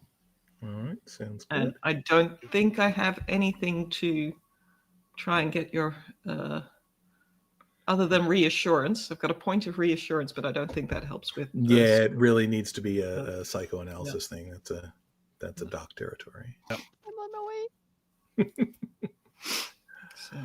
way. Yeah, and both of you can see, although Sal probably isn't too focused on it. Remind me, Alice, do you have some occult knowledge in you? I don't think you do. Okay. No. Yeah, this is certainly a big and impressive library. You can see, there's tons of papers and notes and maps and things spread out on these desks, and the books themselves, in multiple different languages, covering what look like a lot of different topics. I think I've got enough library use, and then I might say, I don't know where Adrian is. Normally he'd be in Hog's Heaven, and this type of thing. And I'm just rattling on. I might now every now and then just glance back to check that Daniel Lohman is still comatose. He is. I mean, he's eventually going to recover. That said, it would be easy enough for you to tie him up or something. And get one of the big ropes from around the curtains or something, and you can make him a non-threat when that happens. I think at the moment I'm just tending to Sal, but keeping an eye and waiting for the others to come back. All right. And I think it's probably about 15 minutes, after they've kind of done that sweep, 15-20 minutes before they come back up and arrive in the library. I'd like a quick conversation as we're working our way back. Sure. With Adrian, and I'm not making eye contact with you, Doc. Even if you're trying to make eye contact with me, I'm looking away and looking aside, but still talking directly to you. What did she say to you? What did she talk to you about up there? Well, trying to find a stomach, trying to get me to be a part of all of this, just kind of usual. Find the stomachs? Is that what you just said? You remember what that weird voice said to us? And Adrian is ahead of you, and just seems to be holding themselves really, really high up. Yeah, remember what the weird voice said to us? Something about making a deal, find the source, send it all. That kind of weird thing. Is this the first time that there's been an acknowledgement that I wasn't the only one that heard this? I think after that scenario, you guys kind of acknowledged that you had all, we all acknowledged that we experienced saw that. I don't know how much detail we you said we heard the deal. We didn't hear the deal. We didn't say that to each other. We just said that was a weird. What do you mean make a deal? And I'm going to grab you by the arm and turn you around, and I am now making eye contact with you and stopping our walk. What do you mean make a deal? With the toad or here? You said to me, remember, you told us about finding the source, and then you said, and make a deal. What do you mean by that, Doc? Whenever we all had that weird mind connection thing, was it? Maybe I was the only one who heard it. There was something that said. Go ahead, tell me. Something that said, if you find the source, if you say yes, you have the power to destroy it, as if there was 2 different entities. And this was trying to get rid of one of them. I don't know. Maybe it was just me. Come on, we really have to go back now. And I'm not letting you move. And I'm quiet, and you can see my wheels turning. What did you do? I said no. Would you? Okay. And I'll let you go. Look, I know we're in a bloodbath right now, but you don't have to be so weird about it. And is going to turn and continue. I actually think I chuckle a little bit. You once again have broken the tension very well. Nice. And maybe the only human at this point that could make me laugh. Yeah, so we'll work our way back up to the library. Sorry, Right, I needed to Yeah. have that No, conversation. No, absolutely. not at all. Not at all. Right, so you make your way back up to the library. You see Alice just kind of finishing stitching up Sal's back. He still looks like he's physically doing a lot better. Mentally, he's still clearly very bothered by what he's seen. I think if it's okay, Adrian will approach Sal. Is that okay? I mean, yeah, he's not stopping. I mean, he's just kind of, he's got that, almost that shell shock look, that, that 1,000-yard stare kind of thing going on. Mm-hmm. I think at that moment, just seeing that, Adrian realizes that he finally, unfortunately, has something that he's been missing to actually really be able to reassure all of you when his words start failing him. He walks up to you and looks you in the eyes where almost no one else can see. Neither of the other can see. And Alice has heard Adrian be frustrated, trying to go after James. James has seen the usual, just sort of the only tiredness he saw was literally just from him panting and trying to sprint after him.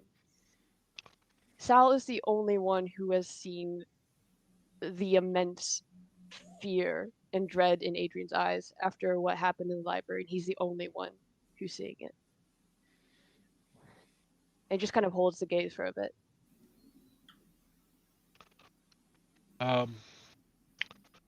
Sal will kind of snap out of it, I think. I mean, it's been 15 minutes, correct? Mm-hmm. Yeah, the immediate shock is worn off. Yeah. He's gonna kind of focus on the doc a second. Says, you really need to work on your cardio. There's not a lot of running to be done in libraries usually. I bet they frown on that kind of thing. Yeah. And if possible, can I spend a point or two of psychoanalysis to help him out? Yes, you can definitely do that. It's what you do. Yeah. I'll give you 2 points. Okay, that takes my stability back up to 1, correct? I think so. Do I give 2 or 3 back? Yep. For each point? I think yours is 2. Yeah, I think it's 2 to 1. All right, so you're spending 1 point to give him 2 stability? 2 points. Spending 2 points. Okay. Oh, you're spending 2, so you get 4 back. Okay. Yep, got it. Thank you. All right. Cool. Back in positive numbers, always a good thing. He's going to turn around and look, Christ, Alice, you're bleeding. Nice of you to notice. I know, and I'm trying to turn, but I'm getting stiffer and stiffer and say, which one of you is best with a needle? I need somebody to sew up my ass. And it just I'm sewing at your service, and I walk out. effort, it just it cut me up. Oh, how bad is it?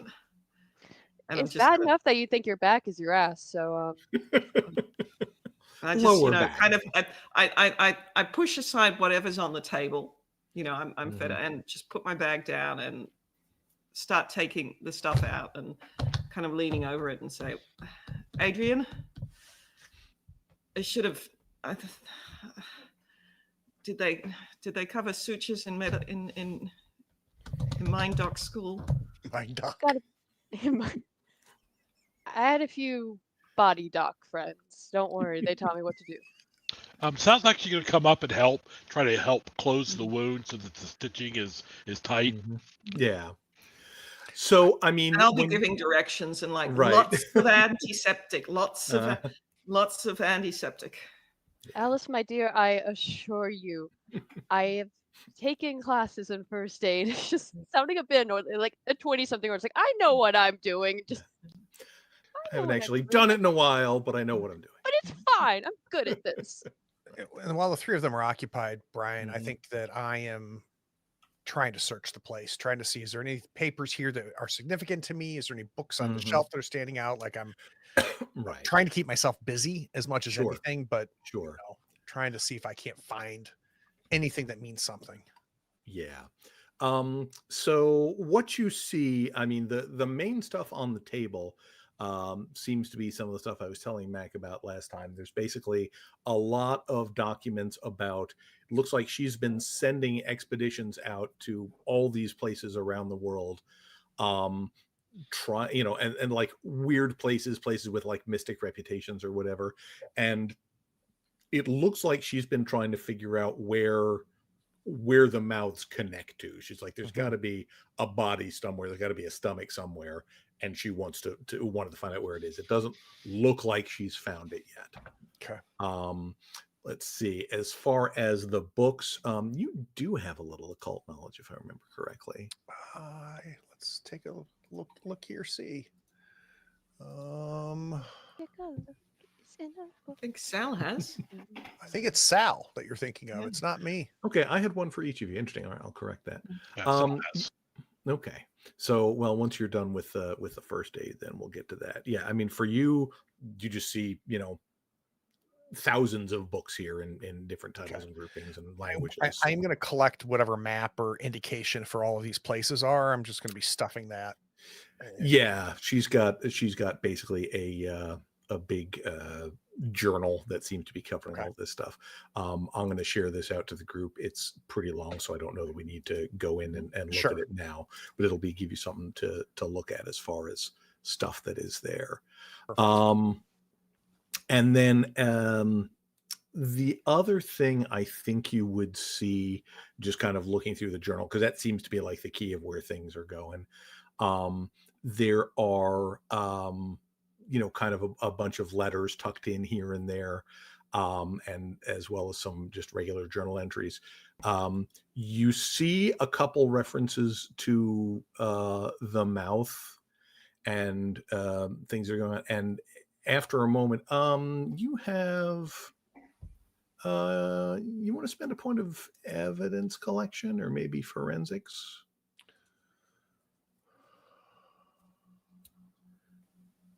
Yeah, I think evidence collection fits. Okay. Yeah.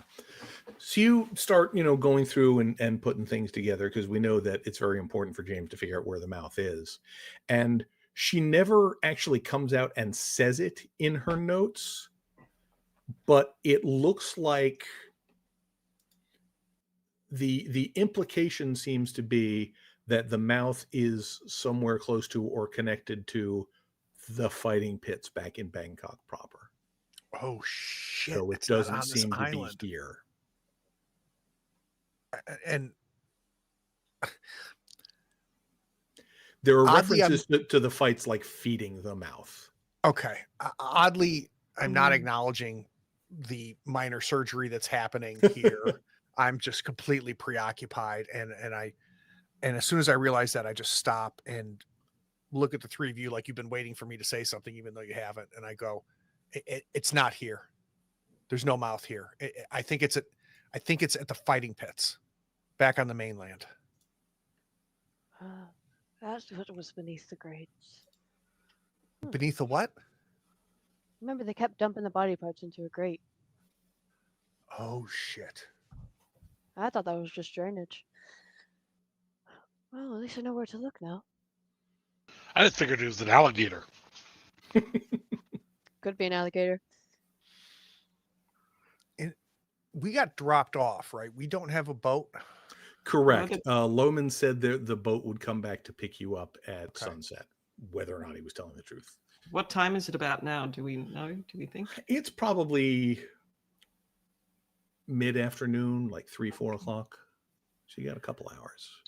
So, I think we. I'm also sharing out a couple like notes and telegrams you find among that stuff. Oh, great.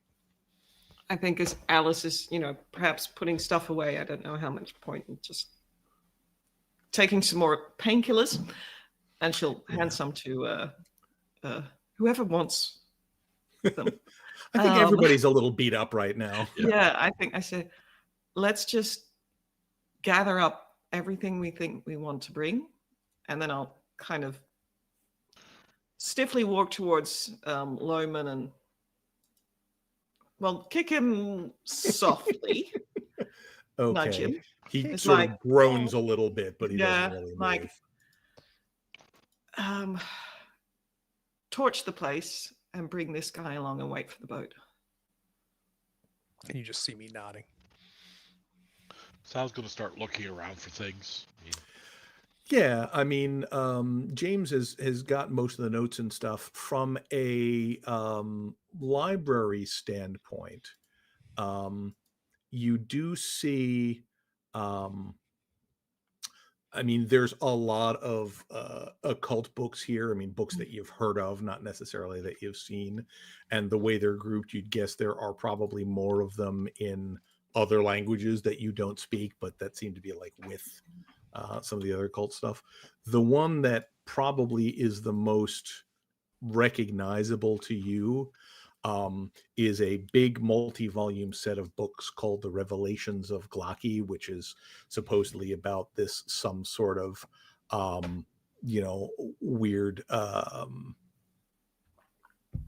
supernatural entities that have had various presences on Earth before, and it's sort of one of those books that is allegedly a very if disturbing, accurate source of information on matters supernatural. Just looking around, you could, I mean, if you had the time and the space, there's just tons of information here. But it would take a lot to sort of pack it up and bring it with you, even if you just picked and chose the good stuff. how many books are in the series for the book? It's a 9-volume set. So you could put them in your duffel bag for sure. Yeah, that's what I'll do. Okay. These may help. Yeah, it's useful information. And while you're going through those, you're probably going to find some other assorted telegrams and notes and things. So, yes, Mac? Was James the one that was picking up the notes that were on the desk, the ones like the list of locations? Mm-hmm. I think as James does that, you can see that as he sees you pick them up, he like locks eyes on them and looks almost paralyzed for a second, just staring at them, kind of not registering anything else. He just stops moving. You okay, Doc? Oh yeah, just I thought I was doing something quite clever coming up here, getting all the information. It seems like we got it either way. Shame, I wrote it all down too. So one other thing you would notice, and probably Adrian is the only one that is aware of this or knows that, there is still that sort of pointed stick with whatever it was on the end of it that she tried to stab you with it. Oh, right. If you want to do anything with that. He just wants it to burn too. He's not mentioning it. Fair enough. I will say that James does probably remember that there was an old lady here. Yes, I do. If that affects your plans to set the place on fire. Well, she was outside last we knew, right? So I guess I will. It's go been a see while, but yeah. Yeah, I want to go find her. Okay. So it takes a bit of looking around. You wind up going back down to the main floor, and you can see her as you kind of get down and certainly around. There's like this big ballroom is kind of takes up the majority of the ground floor.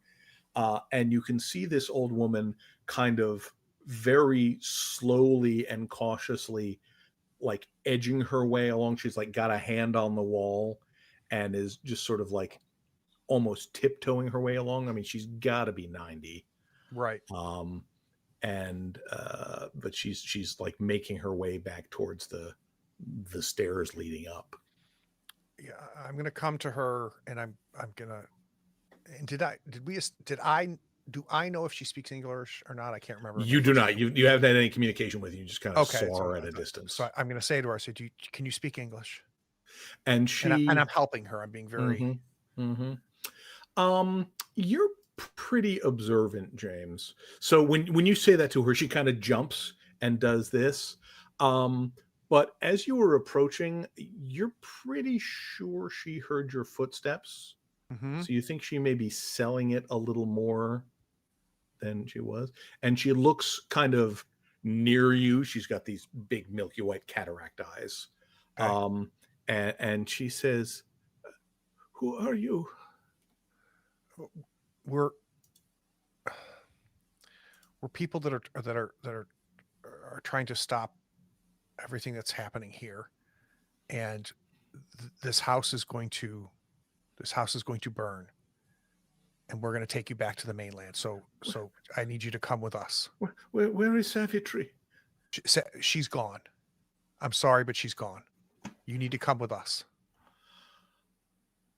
I would like you maybe spend me an assess honesty.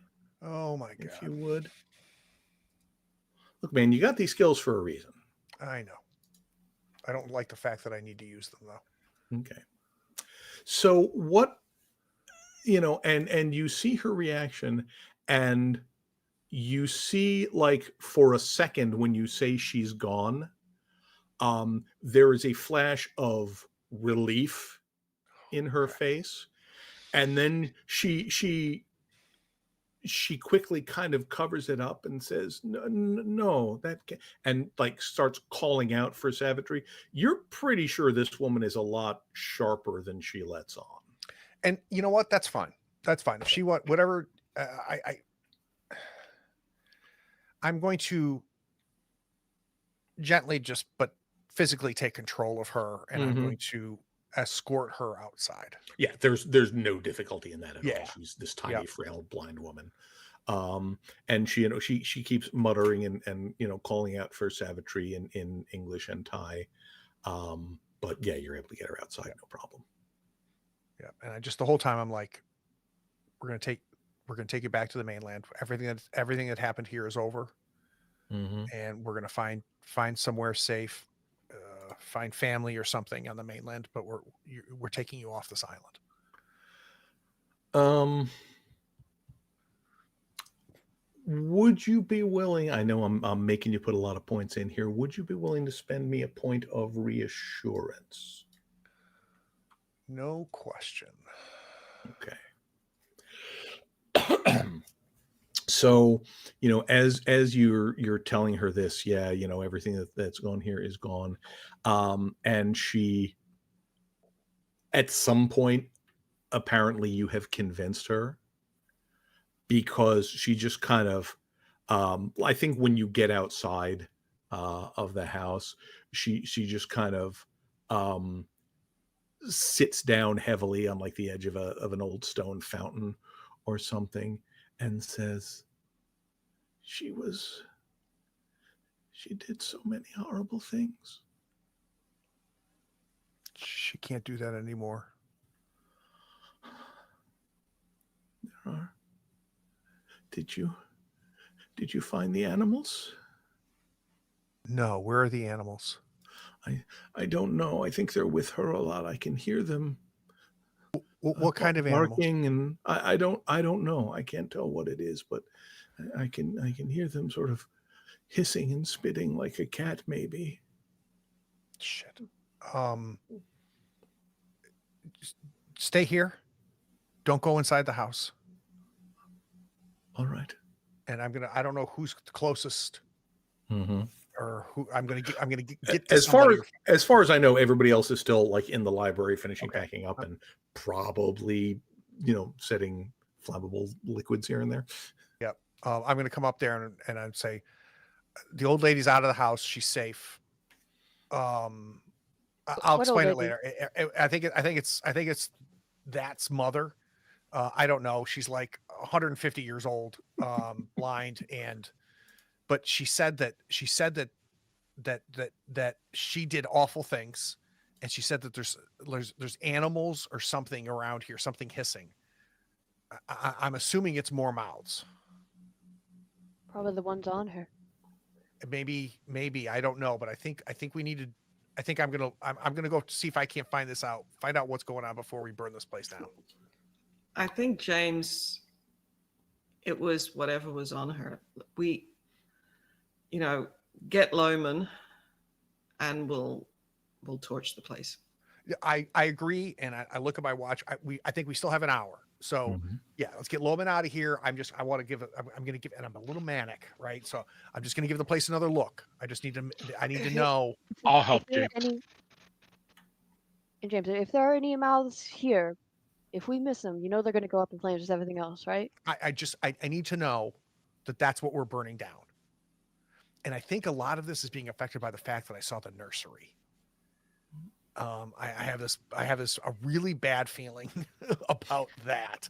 That's probably not real rational, but I need to make sure that I know that it's just mouths that'll burn. Go ahead, Mac. I have a question for Brian. I know that Adrian caught up with James after he'd already was walking away from the nursery, so he hasn't seen it yet. Has there at any point any of us besides James seen the nursery? I think you caught up to him before he got to that side of the house. So yeah. Oh, I thought that it was right after he'd gotten there that I got to him. No, because basically he went through all the servants' quarters, and then there's kind of a long hallway to get across, and I think that's where you caught up with him, like before he got to the children's area. Mm-hmm. And I'm not explicitly saying anything about children or anything, but that's where this somewhat irrational defiance of what you guys are saying to me is coming from. Check for any hidden doors to a lower level. I agree. Like catching on to what you're talking about at that moment. Yeah. And as we start our search, Sal, I'm going to prepare you. I'm going to say, in the basement, servants' areas, there were coffins. They've dug up bodies, and there's a lot of areas for children. There's a playroom. There's nurseries, and I think she's hurt children too. And Sal, I grab you. I said, I need to know that there's no children in here before we burn this down. Do you understand me? Yep, I've got you. We'll make sure. All right. So you do another sweep through the basement. It probably takes you a half hour or more because it's a pretty big area. There's no one else here. There's no animals. There's no children. There's no nothing. So yeah, whatever animal she was talking about. I mean, it does kind of sound like the sound some of those mouths on her were making. So maybe it's just that. And I think I can believe it now, right? I know that the explanation that was being given by Alice and by Adrian made sense, but I needed to do one more sweep. Sure. And when we're done with that, Sal, I'm going to turn to you and let's burn this whole goddamn place down. Amen to that, brother. All right. So I think between some kerosene that's stored for the lamps, and I mean, obviously books are highly flammable. You can certainly, I think if you set the fire in the library, it will quickly get to a point where the rest of the house can't be saved. It's not like there's any kind of fire service on this island. You're hours away from anywhere else. Yep. So yeah, you guys can certainly do that. So I think we cut to seeing the four of you and the old blind woman sort of down by the dock. And Daniel Loman. And Loman. And Daniel, that's right. Yeah. So I'm guessing he's tied up no, or cuffed in some way. And he's kind of he's more or less regained consciousness now, but he hasn't said a word the whole time.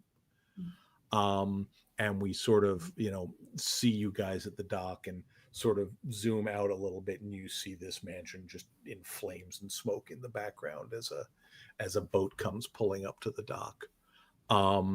Kind of sees the two boats actually come off the dock, and they see the six of you, and they see Loman, who they clearly recognize, but And they sort of ask him some questions in Thai, and he doesn't say anything. Smart move, Loman. And then they seem this is clearly not what they were expecting to find when they got here. But not seeing any other thing to do, they kind of get you guys on the boat and start heading back to the mainland. And I think with that, we can probably roll credits on this episode and talk about what's going to happen next. All right, beautiful. See you in a couple seconds.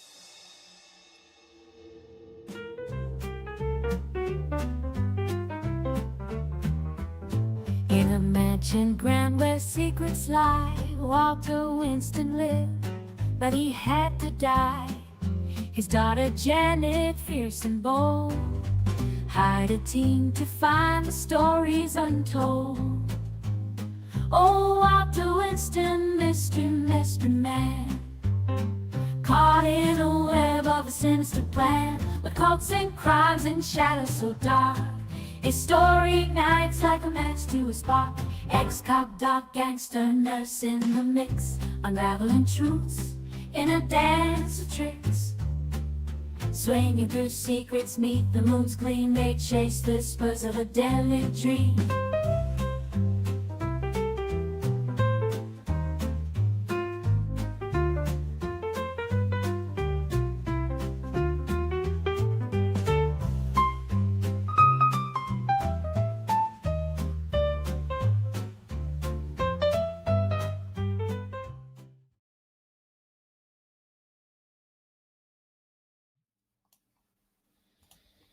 Woo! We did a lot. Yes, you did. After a long, tense session where not too much happened last time, definitely got the action in this time. So this is not how this scenario is, quote unquote, supposed to take place. In the adventure is written, but I think everything you guys did made sense, and good. I think you all handled it really well, and I had a good time with it. I hope you did too. Naomi, tell me about your thoughts and stars and wishes. Where are we going next? What's the plan? Thoughts? I have no idea, but I know where we're headed. We're taking out the other mouth. I think we've got a lot of interesting moving pieces that we're bringing with us. Stars. It was just also. I just like, to be honest, the die this time. The ones and the sixes. The ones and the sixes. It could have gone horribly wrong, and I think this episode we just got the exact right mix of it going wrong for them and right for us. Yep. So, but with enough tension and stuff. So I think for me, this episode, it's the die. And fair. Yeah, I think it was really interesting because when Sal started out rolling like 3 ones in a row, I was just like, oh, this is going to go badly. But you all rallied very well. Real quick in the chat, we got a first time chat from Orange, and Orange asks, and they're asking, so is this game better at doing the whole horror thing than Call of Cthulhu? I don't know that you can necessarily say one is better than the other. It really kind of depends on the story you're telling and the GM and the players, honestly. Yeah. I think, they both have the mechanics to support that. I agree. I'm interested in the way that Trail of Cthulhu splits out sanity and stability, because stability loss is sometimes just having violence happen at you, and then sanity is like the really serious I've just seen a thing from another universe kind of thing. But I think they're both I think they're both solid games. I'll happily play either of them, but I don't think anyone's better than the other. I'm the same way, especially if you're handling the BRP system, I think, correctly. You're not hiding clues behind rolls, which you shouldn't be doing in Call of Cthulhu, though there's a long history of doing that. So I agree. I I jive with the gumshoe system a little bit more than I do with BRP. But I think both are fine. I think Yeah. both are fine. And it's very easy to pull scenarios from either canon. But I think the tipping point for me, Brian, I kind of like the resource management aspect of it versus just chance with die rolls. And I definitely love the 2 tracks of the mental tracking. I love stability versus sanity, because they're not the same thing in my mind. So I'm with you. Yeah, and I think in classic Call of Cthulhu, it's like, well, I have an 80% skill in astronomy, and if I roll a 95, then I'm still at. Whereas in this game, if you have a point in astronomy, you're good enough to figure it out, and if you're willing to spend that point, maybe you get more out of it. Yep. So I think it's just really well put together for the investigative stuff. I think combat in Call of Cthulhu is probably a little, I don't want to say better necessarily, but more detailed. But that's not really the primary focus. So yeah. And the other thing going for Trail of Cthulhu, there's a lot more Kenneth Haidt in Trail of Cthulhu. And that's, for me, more Kenneth Haidt is a good thing. That's true. That's true. So I'm sorry, Naomi, do we have wishes? Did we go over that? Wishes, I think more of the same. I really like I'm really interested in seeing, the next episode. And I think that can potentially go more violence, or are we going to try and play this smarter? And well, violence can be smart, but see how we get around that. So I'm really interested, wishing to see how we handle that. Yeah, for sure. Yeah. Chris, how about you? I appreciate your rallying through. I know you're still on the mend from a bout of sickness, so thanks for sticking with us. I mean, this was really interesting. Again, the whole swinginess of the 1s and 6s certainly brought a level of, okay, this may go horribly wrong for us, like Naomi said. But the tension level, I mean, it was just, I think it was perfect. The amount of tension was perfect.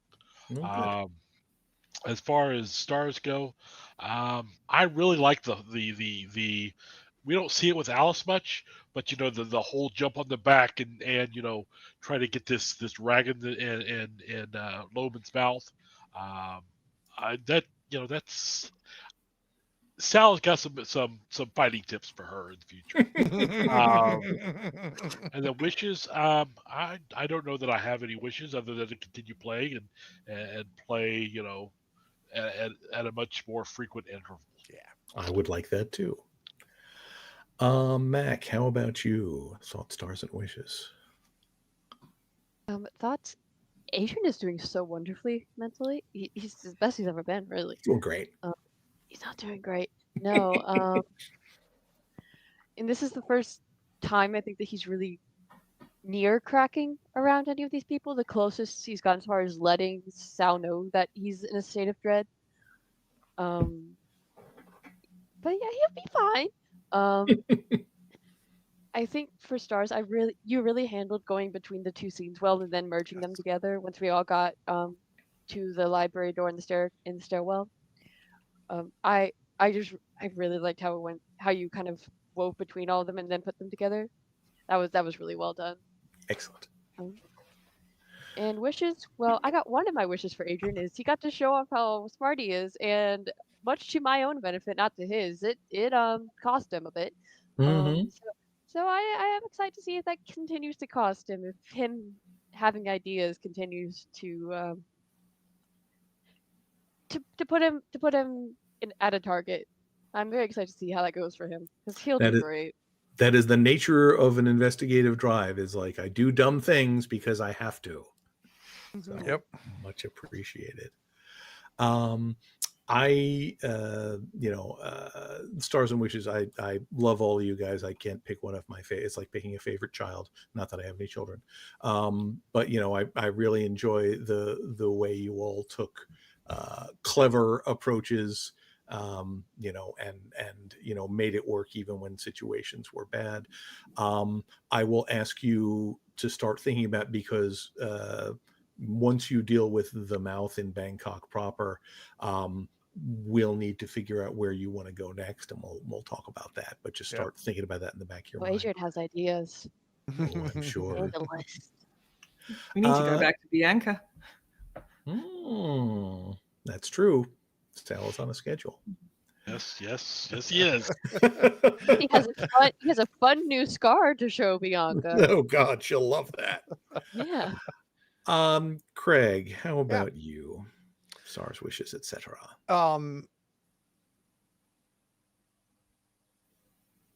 I'm still loving the pace. I love the roller coaster ride of, I think it's kind of a neat back-to-back sessions 18 and 19 here for the things that we've already talked about, where you've got the tension, you've got the investigative, and then you've got the explosive action. That's my jam. So I love that. Stars, I'm going to piggyback on what Max said. Coordinating multiple things happening, and moving the spotlight, not too much, but enough. I never felt outside of the action, even when I wasn't. So that just showcases how long you've been doing it, Brian, and how well you are at this. So Thank you. that's definitely my star. No, that's my second star. My first star is I know the human body really well. That was a great line. That's my star.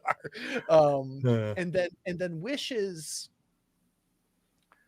I'm really looking forward to where James ends up here, and then where the four of us end up here, because now I think James has it in his head that we are just burning everything down. Right. So I think I've got it in my head that we are now hunting mouths, and we are destroying them. And I don't know if that's where I'll stay. Right. And I think there's going to be opportunities after the laser focus of the fighting pits are over for, I think, the four of us to stop first. And what are we doing? I'm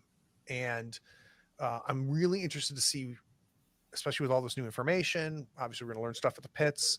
I'm wishing to find out what is next for the four of us, not necessarily what's next in the scenario, if that makes any sense. Amen. Yeah, it's pretty wide open. So where you choose to go is where we'll go. Yep. All right. Well, thanks everybody. As usual, you were all a delight. Thanks for sticking with us. Good conversations in the chat. Yeah, great activity in the chat. Greg, what's coming up on the channel? Yeah, Monday we've got another episode of Blade Runner. If you're not watching this game of Blade Runner, it's the most Blade Runner-y Blade Runner I've seen. It's Connell has put so much time and effort into this, and it is showing. And I feel like this is like the third Blade Runner movie, which has never been made. Right? You can tell Connell's love of the genre and the game, and we've got just a banger group of players as usual, the way we always do on this channel. And then a week from today, it's Grant Howarth's Eat the Reich. Yeah. And if you don't know what Eat the Reich is, go Google it right now. Go to Rowan Rook and Descartes and look at it, buy it. The game is pretty damn incredible. So don't miss it. That'll be a week from today. All right. And then we should be back hopefully in a couple weeks. Sounds good. All right. Thanks, Cheers, everybody.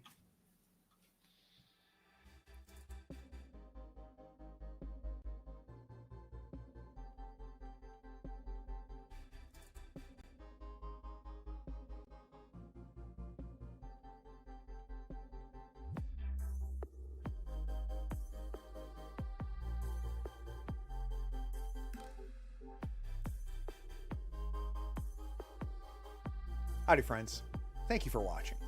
All our content is archived and organized in playlists on the Third Floor Wars YouTube channel. Check it out.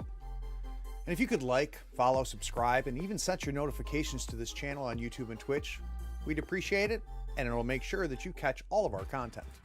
I talk with creators, designers, and experts across the gaming landscape in every episode of our podcast, Tabletop Talk. Open up your favorite podcatcher and search for Tabletop Talk from Third Floor Wars. Support your creators. They make the content you love, and it's your support that makes it happen. If you want to help us, go to Third Floor Wars on patreon.com, and you can help us for as little as $1 a month. Thanks again. We'll see you next time. Take care.